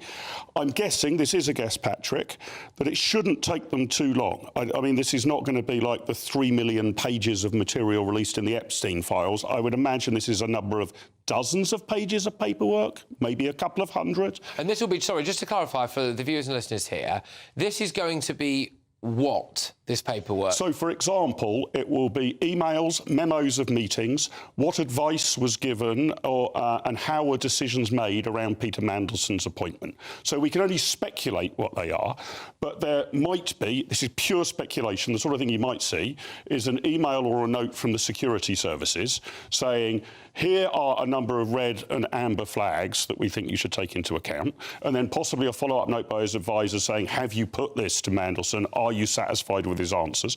Big issue that you touched on in your monologue there. He was given the job before the security vetting. Well, somebody somewhere would have decided to give him the job before the security vetting. Who decided that? Ultimately has to be signed off by the Prime Minister. So from Starmer's point of view, absolutely nothing good can come out of this. And on the politics side, although this is a catastrophic day for the Prime Minister and his government, today was a damned good day for Parliament. The Conservatives and rebel Labour MPs changed a major policy decision during the debate. You highlighted that Starmer wanted the Cabinet Secretary, a bureaucrat, to go through it, not the Intelligence Committee of parliamentarians. Badenoch and Rayner, an unlikely coalition perhaps, but on this point, whether naturally or by communication, ganged up, and Parliament has insisted that what Starmer wanted is not good enough. Essentially, the whole lot will have to come out. They'll obviously black out the names of security agents and that kind of thing. That is a national security concern. But I think it will be only a matter of days before we see the whole lot. The killer line there, really, I think, Russell, is when Kemi Badenoch asked him, you know, had security services basically warned you or told you about his ongoing relationship with Jeffrey Epstein, Starmer said yes. And there were gasps even from Labour MPs. Mainly from Labour. Mainly from Labour MPs, yeah. So, look, your question as to whether he is toast, I mean, look, he absolutely is. And the reason we know that is because even The Guardian, their front page tomorrow, says... Let's get it up if we can. Yeah. He's finished. When the left-leaning Guardian, you know, the bastion of the public sector and the Labour movement says, you're done, Prime Minister, you are most definitely done. And also what's very telling, so Mark's just mentioned Angela Rayner in all this. Angela Rayner has kind of manoeuvred behind the scenes over the last few weeks and months insofar as, you know, building a war chest, starting to appoint pseudo-cabinet members in anticipation of her becoming leader of the Labour Party and the Prime Minister. She's broken cover today and been very, very obvious and vocal with regard to ensuring that let's just say that that lack of transparency amendment would be withdrawn. So she's broken cover. She smells blood. There you go. You've also had Gordon Brown, previous Prime Minister, has made it very clear and very public that he is cooperating with the authorities with regard to Mandelson's alleged leaks to the markets. This is tomorrow's Guardian. You're looking at it on your screen right now. This is the headline in The Guardian. It's over for Starmer, say Labour MPs amid fury over Mandelson. Some very well-respected political journalists were saying that they think it might just take 1 or 2 cabinet resignations to bring him down now. Are they on the cards? I mean, Nina, when you saw him, hands quivering at the dispatch box earlier today, that's a man who knows his time, his race is run. I'm not sure you're right, actually. No, seriously. Really? I mean, Morgan McSweeney could be thrown under the bus. Not good enough, though, is it? Or a cabinet reshuffle, which is also being rumoured. That would be a pathetic response to such a scandal. There are 2 issues here. One, of course, is the sexual issue and the victims of Epstein. And the other, which is mind-boggling, is that he passed information, secrets, stuff that moved markets to Epstein, but in a heartbeat. And he had such an intimate relationship, which people couldn't possibly have known, so that within minutes it was back and forth. He was taking... Nobody could have known that. Nobody could... Do you think Starmer survives? Is that what you're saying? I think he might survive for a little bit longer. What, until May? I mean, because then he's definitely done. Well, we'll see what happens in May. Well, and also it depends what comes out insofar as what actually exactly. In the papers, which we'll know as Mark says in the next 24, 48 hours. To me, that's treasonable. Yeah. Let's just have a think, though, seriously, about some of the other political scandals that people like Keir Starmer have made a big deal out of. Yeah. We've had cheese, wine and cake. Right. There was even calls for Rishi Sunak at one point ago because he didn't have a seatbelt on in the back of his car, actually. You might remember that. And then now we have the deliberate appointment of a known friend of the world's worst paedophile to a position as US ambassador without security due diligence, or worse, with it and ignoring it and doing it. And this bloke thinks he can carry on, does he? I would have thought it's dawning on him. I mean, I've seen lots of people from all different parts of the political spectrum who end up in a bunker, and you tend to kid yourself that the end is not nigh, but the end is now nigh for Keir Starmer. I mean, everybody's comparing it to Profumo. I think this is worse than the Profumo scandal, which was all about sex, basically, and a minister lying to Parliament. This is actually much worse. As Nina's highlighted, Mandelson is a national traitor. He was passing unbelievably sensitive material to Epstein. So this isn't just a question of it being distasteful that he was friendly with a paedophile. He was passing Epstein... Yes, but Starmer couldn't have known that. You can't blame him for that. The defence of Starmer was he knowingly took a risk. That risk has now backfired on him to the extent that his position is untenable. Exactly. If he didn't want to take the risky route, he shouldn't have appointed Mandelson. What about Ed He Davies? did. Sorry, I'll come to you, Nina, but we're going to get Russell on this because, for once, I found myself actually listening to Ed Davey in the House of Commons earlier today, and he made a very interesting point, which is in relation to whether or not Jeffrey Epstein wasn't just the world's most notorious paedophile and a complete wrong-un, or potentially also a Russian spy. A Russian mole, yes. And, of course, we've had those in history as well, haven't we? Kilby, was it Kilby? Not Kilby. Philby. Philby. Which also, I think... Well, he was a double agent, yeah. Yeah, also potentially at that time brought down a government. Yes, and look, maybe that will be revealed in these papers. The MI5, MI6, our security services have not just said, we think this is an inappropriate appointment to put Mandelson in as Washington ambassador, but here are the reasons. And we have some evidence to say that, yes, perhaps Peter Mandelson was linked to the Kremlin. I mean, we wouldn't put it past him, would we? I mean, Mandelson would deny it strongly. Would we? No, but hang on. The difference here is that we know that Mandelson was leaking stuff to people, including Epstein, maybe others. We know now. But my point earlier remains that there is no way that, given GCHQ, MI5, MI6, and the security that we have in this country and the sophistication of it, that people did not know. And I'll tell you what's going to happen now. If Starmer doesn't go in the next 24, 48 hours, you're going to get people within the civil service and security services leaking things left, right and centre to say, here's the evidence that Starmer did the wrong thing. It's not just his judgment, but he knew damn well what he was doing. One of the bad things is what happens next, Nina, because, you know, Wes Streeting's cooked. I mean, the amount of pictures of him, not that I'm saying that Wes Streeting's involved in any wrongdoing here, but people are saying that, you know, Wes has had a close relationship with Peter Mandelson. He even had that infamous picture of his mum with him, his mum with Mandelson, all of that. I'm not saying he's done anything wrong there, but what I am saying you're tarnishing... there's something wrong. No, not implying anything's wrong. What I am saying is if a Prime Minister goes over links to Peter Mandelson, it's probably not a great idea for the next guy to be, like, bezzy mates with him, right? So that's that. Photographed. You end up with Angela Rayner, maybe? I mean, Lucy Powell's throwing a hat into the ring. Where's Streeting being photographed or hanging out with a Labour grandee who is... No, he's very close to Mandelson. I'm just not just hanging out with him. No, you know... Big mates. Well, not mates to that extent, I wouldn't. Well, yeah, to a much greater extent than Starmer and Mandelson. But let's also not forget what politics really is. We're splitting here.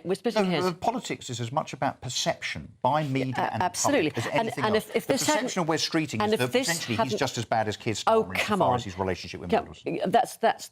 That's a ridiculous thing. It's just, you know, you're trying to just, you know, these figures are coming out and you're just going bang, bang, bang, bang, bang. That doesn't hold water in the slightest. The point I want to make is that Starmer, I think, couldn't possibly have known about the treacherous side. Well, we're going to find out, aren't we? He should have been more curious. Did he get on the phone to America? Hang on a minute, Mark. Why would he have questioned... Well, because he knew he had a continuing relationship with Epstein. But nobody knew, and people still... Hang on. Nobody knew, and we don't know for sure whether Epstein was a Russian spy. No, that's the definition. And we didn't know whether he had connections with Mossad. Well... Robert Maxwell was Mossad. Right. So Ghislaine... What we're going to discover, Nina, is not just the information, it's whether the Prime Minister was sufficiently curious. We should have been on the phone to the American security services saying, we now know the ambassador was a long-standing friend of Epstein. What have you got on him? We're going to come back. Hang on, can I just say one thing? The American security services must have okayed him because Trump okayed him. No, but they'd rely on the British. No, you're just saying we should have relied on the US. Cannot have it both ways. Because I imagine there'll be some more breaking news lines on the front pages. And again, just to say, this is it in terms of Keir Starmer's reputation, isn't it? From now, when you open the history books in 20, 30, 40 years' time, his name will always forever be alongside Peter Mandelson and Jeffrey Epstein. It's just a stain, isn't it? Lord Mandelson has previously denied criminal wrongdoing related to Epstein and has said that he, quote, relied on assurances of his innocence that turned out later to be horrendously false. Right, look, very, very serious story for you. We're going to be having a look at this independent Pakistani rape gang inquiry next. But... so let's take your mind off all the doom and gloom, OK? It is, of course, the Great British Giveaway, and it's your chance to win loads of stuff. And Hayley Sparks has been on a world tour for you. This year, the adventure of a lifetime could be on us. Courtesy of Riviera Travel, there's a terrific £10,000 holiday for two to be won. You could be here exploring the magic of Egypt on a Nile River cruise. Or choose from over 30 worldwide destinations like Thailand, South Africa, New Zealand or even Sri Lanka. And because they have over 40 years experience with handcrafted tours, You'll be safe in the knowledge that every step of the journey will be planned with you in mind. we'll also boost your bank account with a fabulous £30,000 in tax-free cash, which you'll be able to spend however you like this year. So what are you waiting for? For a chance to win, text WIN to 63225. One entry costs £2.50 plus one standard network rate message. Or text BONUS to 63225. 5 entries cost £5 plus one standard network rate message. Go to gbnews.com/win. Entries start at £2.50. Call 0903 686 3232. Calls cost £2.50 plus your network access charge. Or post your name and number to GB19 PO Box 8690 Derby DE1 9TT. UK only. Entrance must be 18 or over. Lines close at 4 p.m. on the 27th of February. The winner may be contacted live after all entry routes have closed. Please check the closing time if listening or watching on demand. Good luck. Look, coming up, I'll have all of tomorrow's newspaper front pages. Breaking news on the front of The Guardian. Labour MPs are calling for the Prime Minister to go over the Mandelson scandal. How much longer can he cling on for? But wait till you get a load of this. It looks like Ed Miliband is going to be the front runner to take over. Prime Minister Miliband. First, though... Multiple illegal immigrants during the time they used to bring them out with them, call them mangies or freshies. Pakistani men celebrated Eid by raping young, vulnerable white girls. That's what was claimed in the Pakistani rape gang inquiry just today. We'll talk about that next.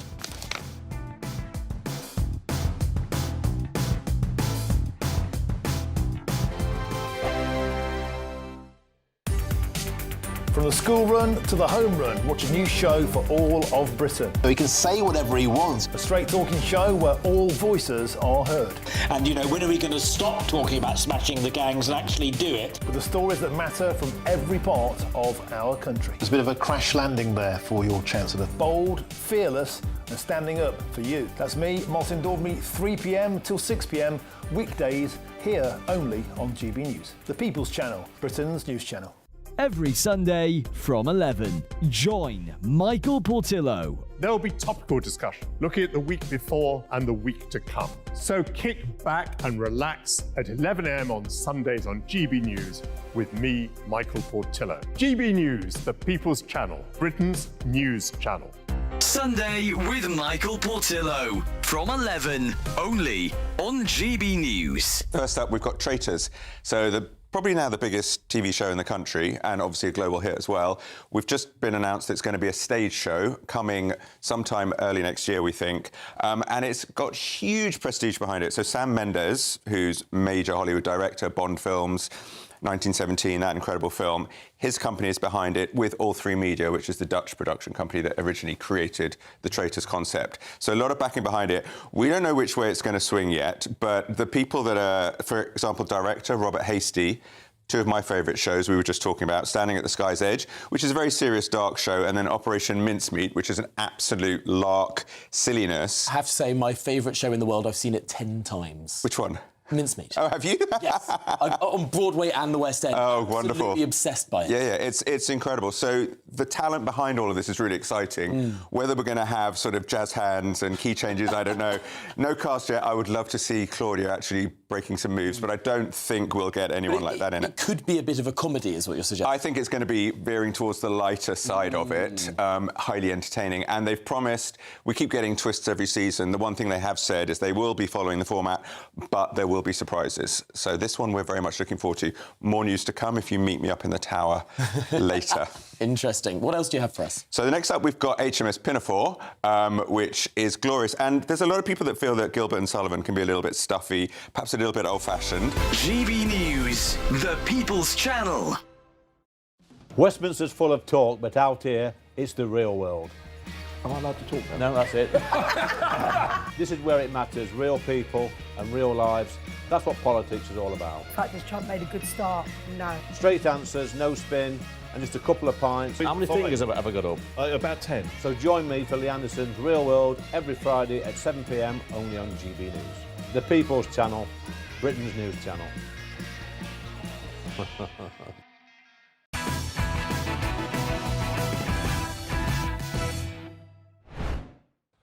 Well, there you go. It's another front page has just landed to us here. The Daily Mail: Starmer is in grave peril as Rayner twists the knife. Keep that on the screen because we've got another breaking line coming out, which is apparently Guido Fawkes, the political website, is hearing that senior Number 10 staff are privately meeting with Sir Keir Starmer in crisis talks tonight. Now, there's apparently crisis talks taking place in Downing Street right now.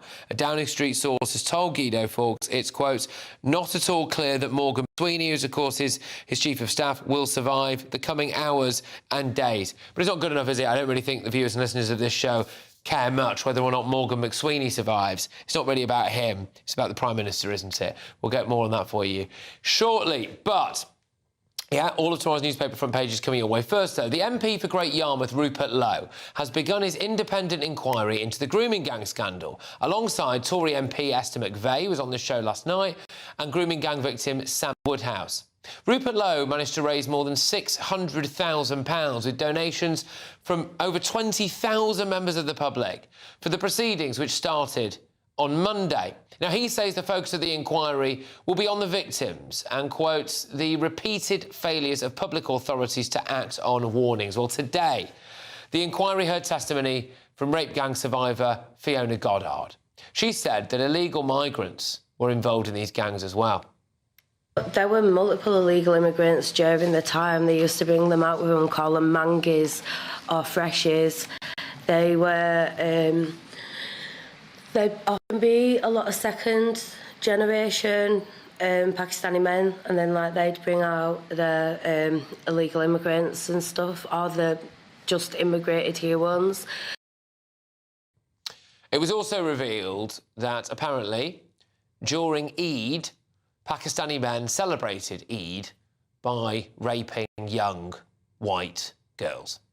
To discuss this, I'm joined by the CEO of Freedom from Abuse, Marilyn Hawes. Marilyn, thank you very much for joining us tonight. Your reaction to what we've heard there from Fiona? Doesn't surprise me. Nothing surprises me.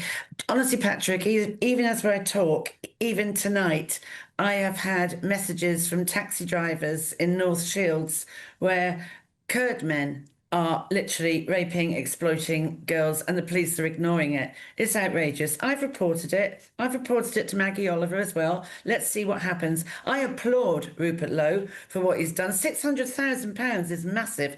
And this inquiry of his is going to last 2 weeks. And whatever he exposes is going to be really interesting.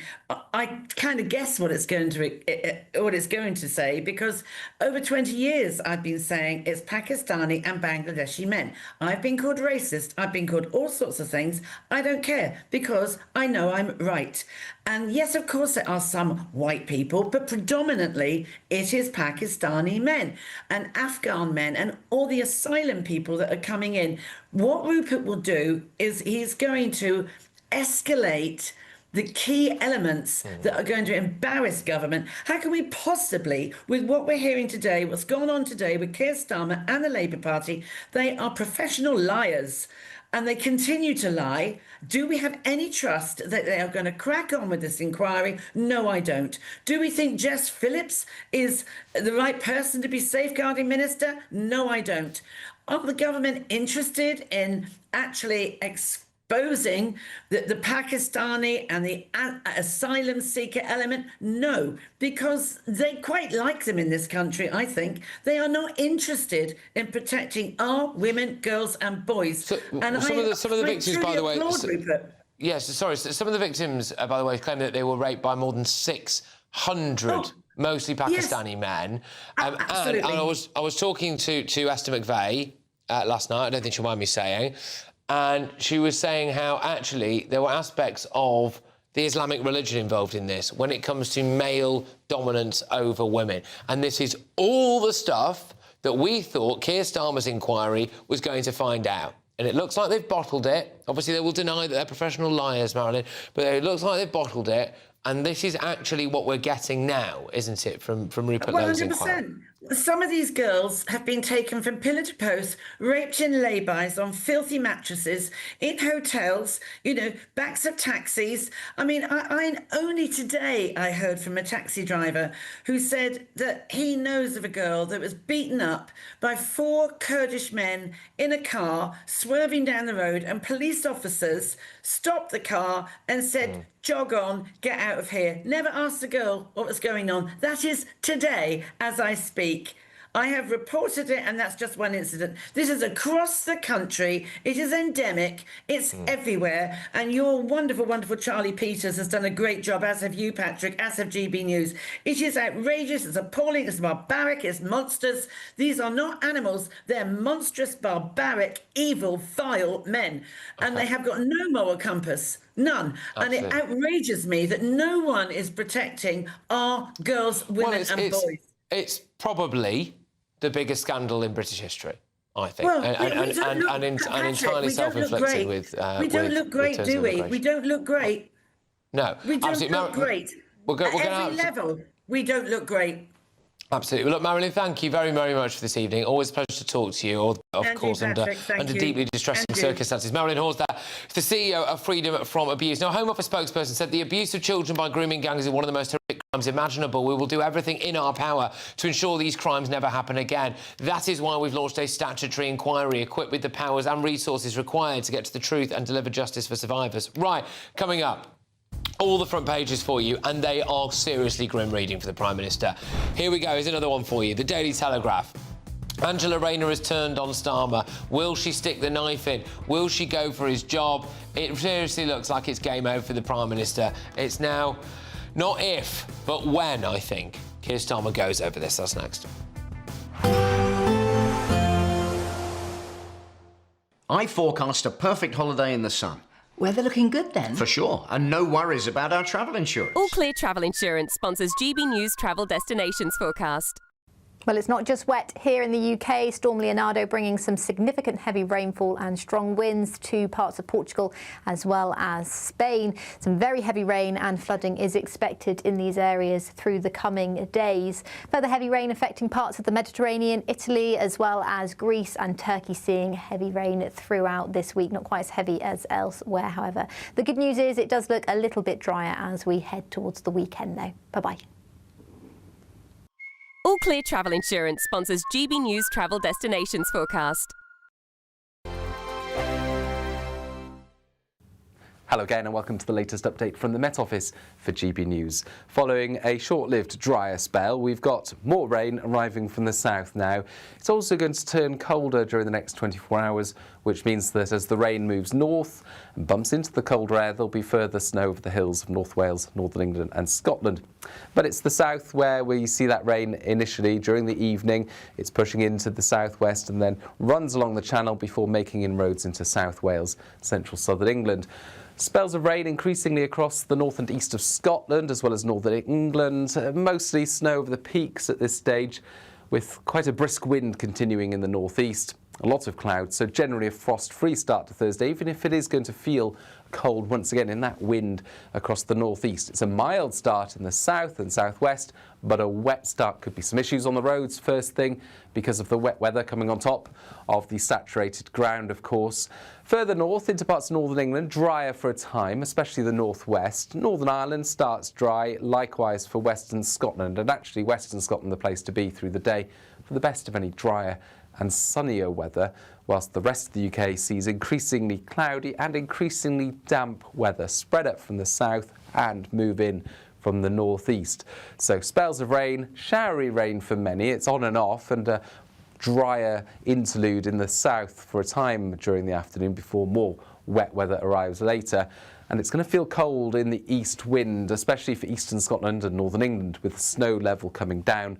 So above 200 to 300 metres, I expect. North Wales, Northern England, Scotland will see some snow. Friday starts off in a similar vein. A lot of cloud across the UK. Spells of rain continuing in the south and the east.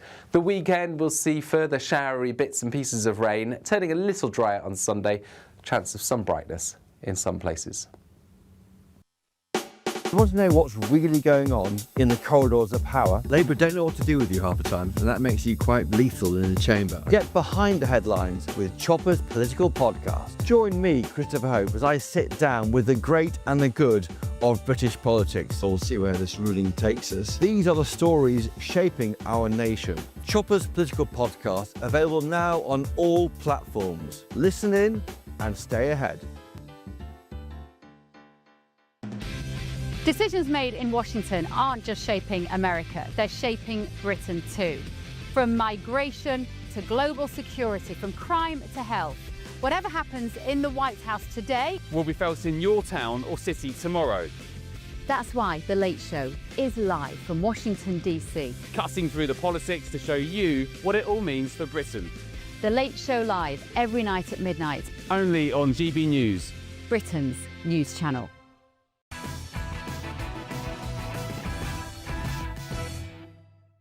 Welcome back. Take a look at tomorrow's newspaper front pages. Let's start with The Guardian. It's over for Starmer, say Labour MPs amid fury over Mandelson. The Metro, liar, liar, pants on, hired. They go there for fury at PM's account of Mandelson betrayal. The Sun, revolting. Staff strike at Andy's new home, that's Andrew Mountbatten Windsor, and Labour MPs force the Prime Minister into a U-turn over Mandelson. Let's go now to The Independent. Furious MPs force Starmer into U-turn on Mandelson files. Shaken PM abandons plan to withhold some documents detailing disgraced peer's appointment on national security grounds. They've got a comment... Oh, yeah, it's all right, actually. The Daily Express... Well, they've gone for a different front page, it's fair to say. They say, thank you for backing the cancer care call. Cancer patients will get personalised plans to help them cope with the psychological toll on their diagnosis. The top, though, Starmer climbs down to allow Mandelson files released by... And just to bring you this developing news as well that we are getting from Guido Fawkes, the political website, which is that apparently currently in number 10 they are locked in crisis talks with Sir Keir Starmer. They say that it's not clear whether or not Starmer's top aide, who is a guy called Morgan McSweeney, will survive the night. It's not about Morgan McSweeney, though, really, is it, at this point now? It's about Starmer. Crisis talks in the Downing Street bunker, literally right now. Yes, that's exactly right. And, I mean... Often when you get in a really tough spot, you throw your key person overboard in the hope that that will satiate the lions and the feeding frenzy. But Morgan McSweeney didn't sign any of this off. He may have given Keir Starmer very bad advice, and he may pay for that bad advice with his job, but the buck stops with the Prime Minister here. The buck stops with him. So if you throw Morgan McSweeney overboard, you are sending the message that you accept that the entire process was an absolute disaster. And if you accept the entire process was an absolute disaster, why does the Prime Minister stay in place? Let me give you the opening line of The Guardian. Labour MPs warned yesterday that Keir Starmer's days as Prime Minister were numbered. Yeah. Strong stuff. And they've got quotes from Labour MPs saying it's over as well, if you read on the online edition. We've had it at the moment off the record and anonymously, but I think that will change in 24 hours, because you know that Angela Rayner is now going to be on manoeuvres, so will Ed Miliband, and so will Wes Streeting, promising left, right and centre cabinet jobs, and obviously people in the cabinet are going to want to preserve those jobs, so they will start to do the job of throwing the Prime Minister under the bus in order to keep their positions in cabinet. I'm sure that's going to start in the next 24 hours. It's a self-fulfilling prophecy, isn't it? Because it's now got into such a frenzy. You know, the word is febrile. They've been using it all day. Oh, the House of Commons is totally febrile today. But it's there's blood in the water, and people can sense that. And you know, you want to say to the Labour MPs, hang on a minute, just think what you're doing. You know, your turkey's voting for Christmas when it comes to it. No, they're also voting for integrity, aren't they? To get rid of a process and a person and a history that is an embarrassment to this country. I think, regardless of them voting for Christmas, they've got at last Labour MPs are going to do the right thing. I don't think you know. I would agree with you if you were talking about Mandelson, but I wouldn't agree with you talking about Starmer.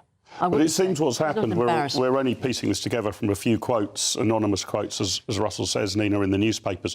But you've got Labour MPs sort of saying, I just don't think I can trust him anymore. I don't think I can trust his judgment.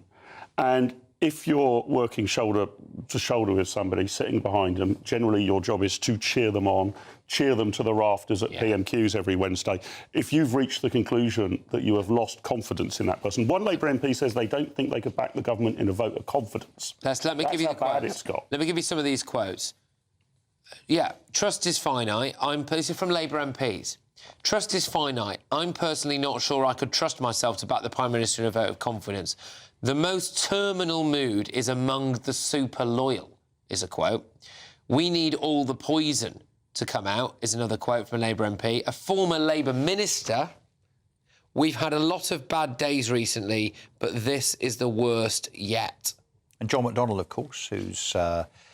you know, he might not be in favour, particularly with the likes of Starmer in his front bench, but he is a Labour grandee. He's been very, very clear, I think, and candid what he thinks about Starmer here, and he said he's got no confidence in him anymore. Well, yes, I mean, but people like him have been just waiting for something like this, because when Starmer came to power, he did so by vanquishing people like him and in the left, and they've been held back and squashed down, and now this is their opportunity to rise up. And you only need... So of course they're only too thrilled to... But for good reason, right? Yeah. Not necessarily. You don't think it's justifiable for Keir Starmer to go, not just over this particular saga, of course, but how many sagas have there been in the last 18 months? How many U-turns? I think... You know how many ministers there have been so far? In just 18 months of office, 12 front bench members of the Labour Party have had to resign for fear of being sacked. You've had the likes of Tulip Siddiqui, who was the anti-corruption minister, who's been convicted in her absence of corruption. I can see it. Not once, but in Bangladesh, but twice. I understand. I mean, that. come on. This is a joke. This is a clown fest. She wasn't even given court papers. It's a clown fest. He's got to go, not just for this, but for the lead up to it. I think the key thing, the reason it's different this time is, and I was only watching on television, but those who are in the chamber today, so you could just see the confidence evaporating from the Labour backbenches. And, you know, oftentimes, you know, MPs will back their leader through thin and thinner. But there comes a break point at which you just think, actually, I just can't emotionally, psychologically, morally put up with this any longer. And I think we're probably at that point. The trouble is that many Labour MPs have only themselves to blame when it comes to the whole catalogue of catastrophes leading to this particular disaster. So the Labour MPs who voted against the welfare bill, the Labour MPs who pushed the release of the two-child benefit care, these Labour MPs, through their arrogance or their whatever, or their just ignorance, have brought this to pass. But it's in their hands now. We've got more front pages for you, and it just gets even worse for the Prime Minister. The breaking news on the front of tomorrow's Times newspaper is Starmer fights for his future. Will he be gone by the morning? That is the front page on the Times. That's next.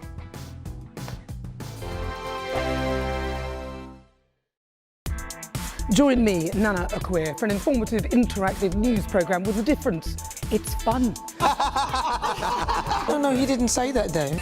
I'm so surprised. I think there's an element of truth to that. Join me from 3 p.m. every weekend, only on GB News, Britain's news channel. Good afternoon, Britain. Weekdays from midday. Venice is being invaded by cannibalistic jellyfish with vanishing bottoms, and they're wreaking havoc across the city's fragile lagoon ecosystem. Well, it is indeed Tom's favourite time of the day. Tom Harwood, over to you. Not many people know this, but the B in GB News actually stands for biology. Marine biology, that is. So welcome to Marine Biology Corner. We're going to have a look at what is a remarkable jellyfish. Let me just set the scene with some water here. And this is known as the warty comb jelly. Some people call it the sea walnut, because this particular jellyfish has basically a pretty stationary lifestyle. It looks like it's almost not moving, but there are some remarkable things about this jellyfish. Number one, it is a hermaphrodite. So let's just sort of, yes, it's a hermaphrodite. It can reproduce by itself and choose whether to use large or small gametes in order to do so. I'll let your imaginations run wild on that. It's also functionally immortal. This jellyfish is one of those sorts of jellyfish that can actually revert back to an early life stage. It can sort of reverse its own puberty and then go through those life cycles again and again and again, functionally immortal unless something eats it. But perhaps the most concerning thing about this particular jellyfish is it's got a transient anus. Now, what does that mean? That means that when this jellyfish needs to excrete, an anus appears, but then once the excretion is over, the anus just completely disappears again. GB News, the People's Channel. In the GB newsroom, we bring you the news as it happens. With our team of dedicated journalists across the UK, we're ready to keep you up to date with what's happening every half an hour, every single day. Bulletins here on GB News, the People's Channel, Britain's news channel. No matter the state it's in, this is our nation. Join me, Jacob Rees-Mogg, for a genuine, honest discussion on where we have been, where we are going, and where we are with the people who set the direction. Tune in to State of the Nation every Monday to Thursday, 8 to 9 o'clock. Only on GB News.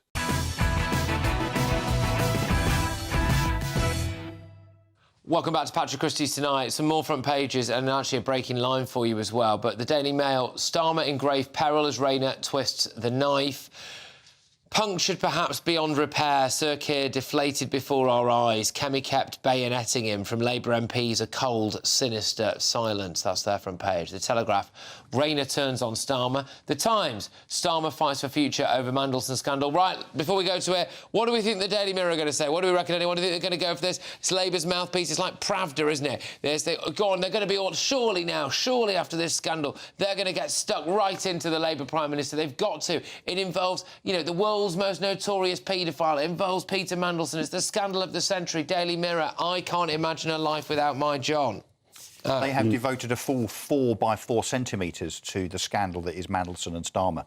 At the top left, Mandelson lied to PM. There's nothing to see here, according to the Mirror. Look, I'm not, by the way, diminishing the story in itself in terms of the snooker great John Virgo's widow has paid tribute to her husband after he died suddenly at 79. It's probably not front page today. We feel for them deeply, don't get me wrong. But is that really your splash? I don't think it is.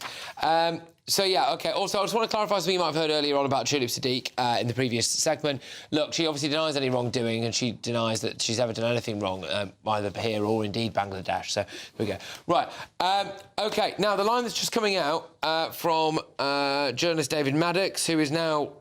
quite weirdly, actually, The Independent, having been at the Daily Express for ages, is saying that there's a senior Labour MP who is calling for a cabinet minister to resign tonight to force Starmer to go, like Sunak did with Boris. And for these Labour cabinet ministers now, they have to examine their conscience, don't they? Because the British public are going to think, well, despite knowing everything we know now, you didn't actually quit over this. Yeah, they've got to examine their conscience, but to be a bit more cynical than that, they also need to examine the odds, right? Do you go down with sinking ship? Do you think that this is now certain to go down? You might as well bail out early.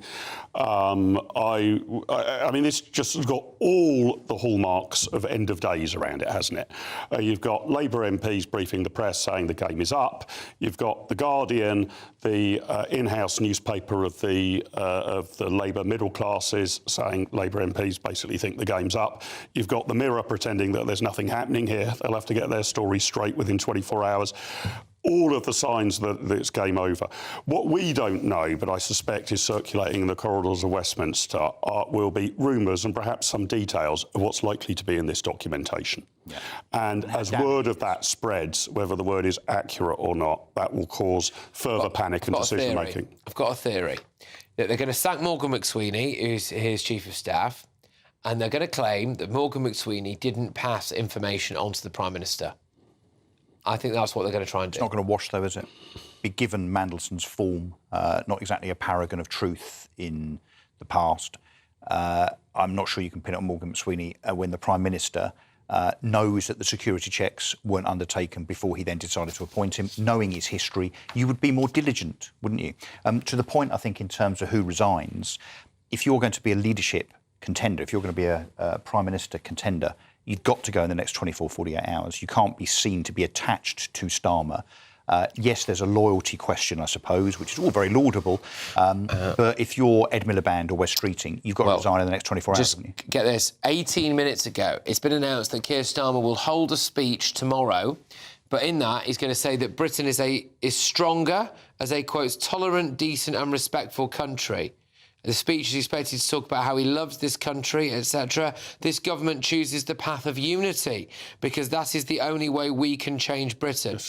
I'm sorry. He cannot make that speech tomorrow. Showing all the characteristics of a deluded deranged That's bunker mentality, that is. You cannot make that speech. He is very stubborn, and he's very determined, and he's very confident in his own ability.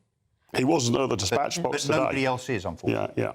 Well, not even his own MPs. Well, you can't just write him off as being completely MPs useless. Are writing him off, Nina. Well, because they have and the media, an axe to even grind. The Guardian. They have an axe to grind. I think he's actually tougher than that, and I think he'll tough it out. Well, if he gives that speech tomorrow, Emily Maitlis and Ad Bolton will give him a good write-up. He can be sure of that. Absolutely. Tim Shipman, who is the political editor of The Spectator, has just tweeted before that he thinks that most ministers, were they to resign, will be accused of self-interest or promoting an ally. One name I hear from officials is Hilary Benn. Apparently he is disgusted. So that could be interesting to see whether or not Hilary Benn goes. But yeah, it's absolutely terminal for the Prime Minister. But we might actually see, a semblance of integrity emerging from the Labour front bench, mightn't we? I mean, for the first time ever. I mean, it might not just be about playing politics. I think that's a bit low. Come on, there is integrity. People I mean, how can you say that? Putting the country and people first rather than themselves. Looking at the bench opposite them.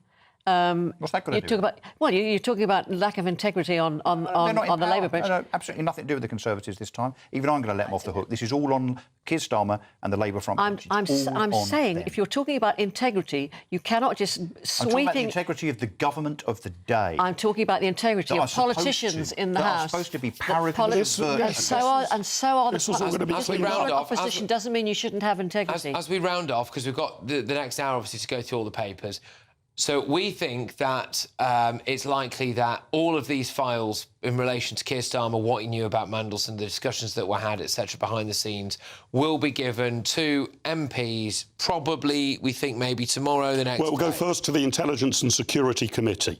They'll then cross out what they consider to be national security issues, but they're likely to do that with a lighter touch than number 10 Downing Street would have done. Do we think that's tomorrow? Well, the only other spanner in the works is, for bizarre reasons, the Met Police have said that they want some of the material, if it's released, might prejudice their criminal investigation of Mandelson. But so maybe we get half of it and then the other half after we've negotiated with the Met. But in my view, this should not take long. Days, possibly not hours, but not more than days. So yes or no, it's Wednesday today, isn't it? Is Starmer still Prime Minister by the end of the week? Probably makes it to the end of the week, but not much beyond that. Yeah, I agree. I think he'd go longer than that. There we go. All right. OK, well, loads more to go at. Bear in mind, the Prime Minister is apparently currently in the Downing Street bunker trying to cling on to his career. We'll give you the breaking news as we get it.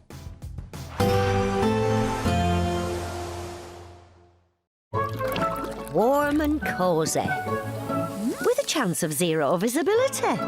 Boxed Boilers sponsors the weather on GB News. Hello again and welcome to the latest update from the Met Office for GB News. Following a short-lived drier spell, we've got more rain arriving from the south now. It's also going to turn colder during the next 24 hours, which means that as the rain moves north and bumps into the colder air, there'll be further snow over the hills of North Wales, Northern England and Scotland. But it's the south where we see that rain initially during the evening. It's pushing into the southwest and then runs along the channel before making inroads into South Wales, central southern England. Spells of rain increasingly across the north and east of Scotland, as well as northern England. Mostly snow over the peaks at this stage, with quite a brisk wind continuing in the northeast. A lot of clouds, so generally a frost-free start to Thursday, even if it is going to feel cold once again in that wind across the northeast. It's a mild start in the south and southwest, but a wet start. Could be some issues on the roads first thing because of the wet weather coming on top of the saturated ground, of course. Further north into parts of northern England, drier for a time, especially the northwest. Northern Ireland starts dry, likewise for western Scotland, and actually western Scotland the place to be through the day for the best of any drier and sunnier weather, whilst the rest of the UK sees increasingly cloudy and increasingly damp weather spread up from the south and move in from the northeast. So spells of rain, showery rain for many. It's on and off, and a drier interlude in the south for a time during the afternoon before more wet weather arrives later. And it's going to feel cold in the east wind, especially for eastern Scotland and northern England, with snow level coming down. So above 200 to 300 metres, I expect. North Wales, northern England, Scotland will see some snow. Friday starts off in a similar vein. A lot of cloud across the UK. Spells of rain continuing in the south and the east. The weekend will see further showery bits and pieces of rain, turning a little drier on Sunday. Chance of some brightness in some places. Warm and cosy, with a chance of zero visibility. Boxed Boilers sponsors the weather on GB News. Yes, so reports this evening that Sir Keir Starmer is apparently locked in the Downing Street bunker, trying to have emergency meetings about his future. But all of the front pages, Starmer in grave peril, Rayner turns on Starmer, Starmer fights for future, it's over for Starmer. I mean, it's pretty much everywhere, apart from, of course, the Daily Mirror, which is basically just like the mouthpiece for the Labour government, isn't it? It looks like it's terminal for the Prime Minister. The question now is who comes next, and how dangerous are they? This year, the adventure of a lifetime could be on us. Courtesy of Riviera Travel, there's a terrific £10,000 holiday for two to be won. Choose from over 30 worldwide destinations like Thailand, South Africa, New Zealand or even Sri Lanka. We'll also boost your bank account with a fabulous £30,000 in tax-free cash. For a chance to win, text WIN to 63225. One entry costs £2.50 plus one standard network rate message. Or text BONUS to 63225. 5 entries cost £5 plus one standard network rate message. Go to gbnews.com/win. Entries start at £2.50. Call 0903 686 3232. Calls cost £2.50 plus your network access charge. Or post your name and number to GB19 PO Box 8690 Derby DE1 9TT. UK only. Entrance must be 18 or over. Lines close at 4 p.m. on the 27th of February. Please check the closing time if listening or watching on demand. Good luck. Westminster's full of talk, but out here, it's the real world. Am I allowed to talk now? No, that's it. This is where it matters, real people and real lives. That's what politics is all about. In fact, has Trump made a good start?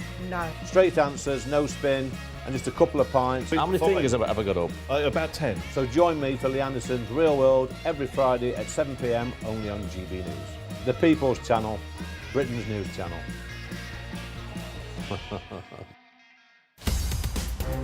In the GB newsroom, we bring you the news as it happens. With our team of dedicated journalists across the UK. We're ready to keep you up to date with what's happening every half an hour, every single day. Bulletins here on GB News. The People's Channel. Britain's news channel. Mornings don't have to be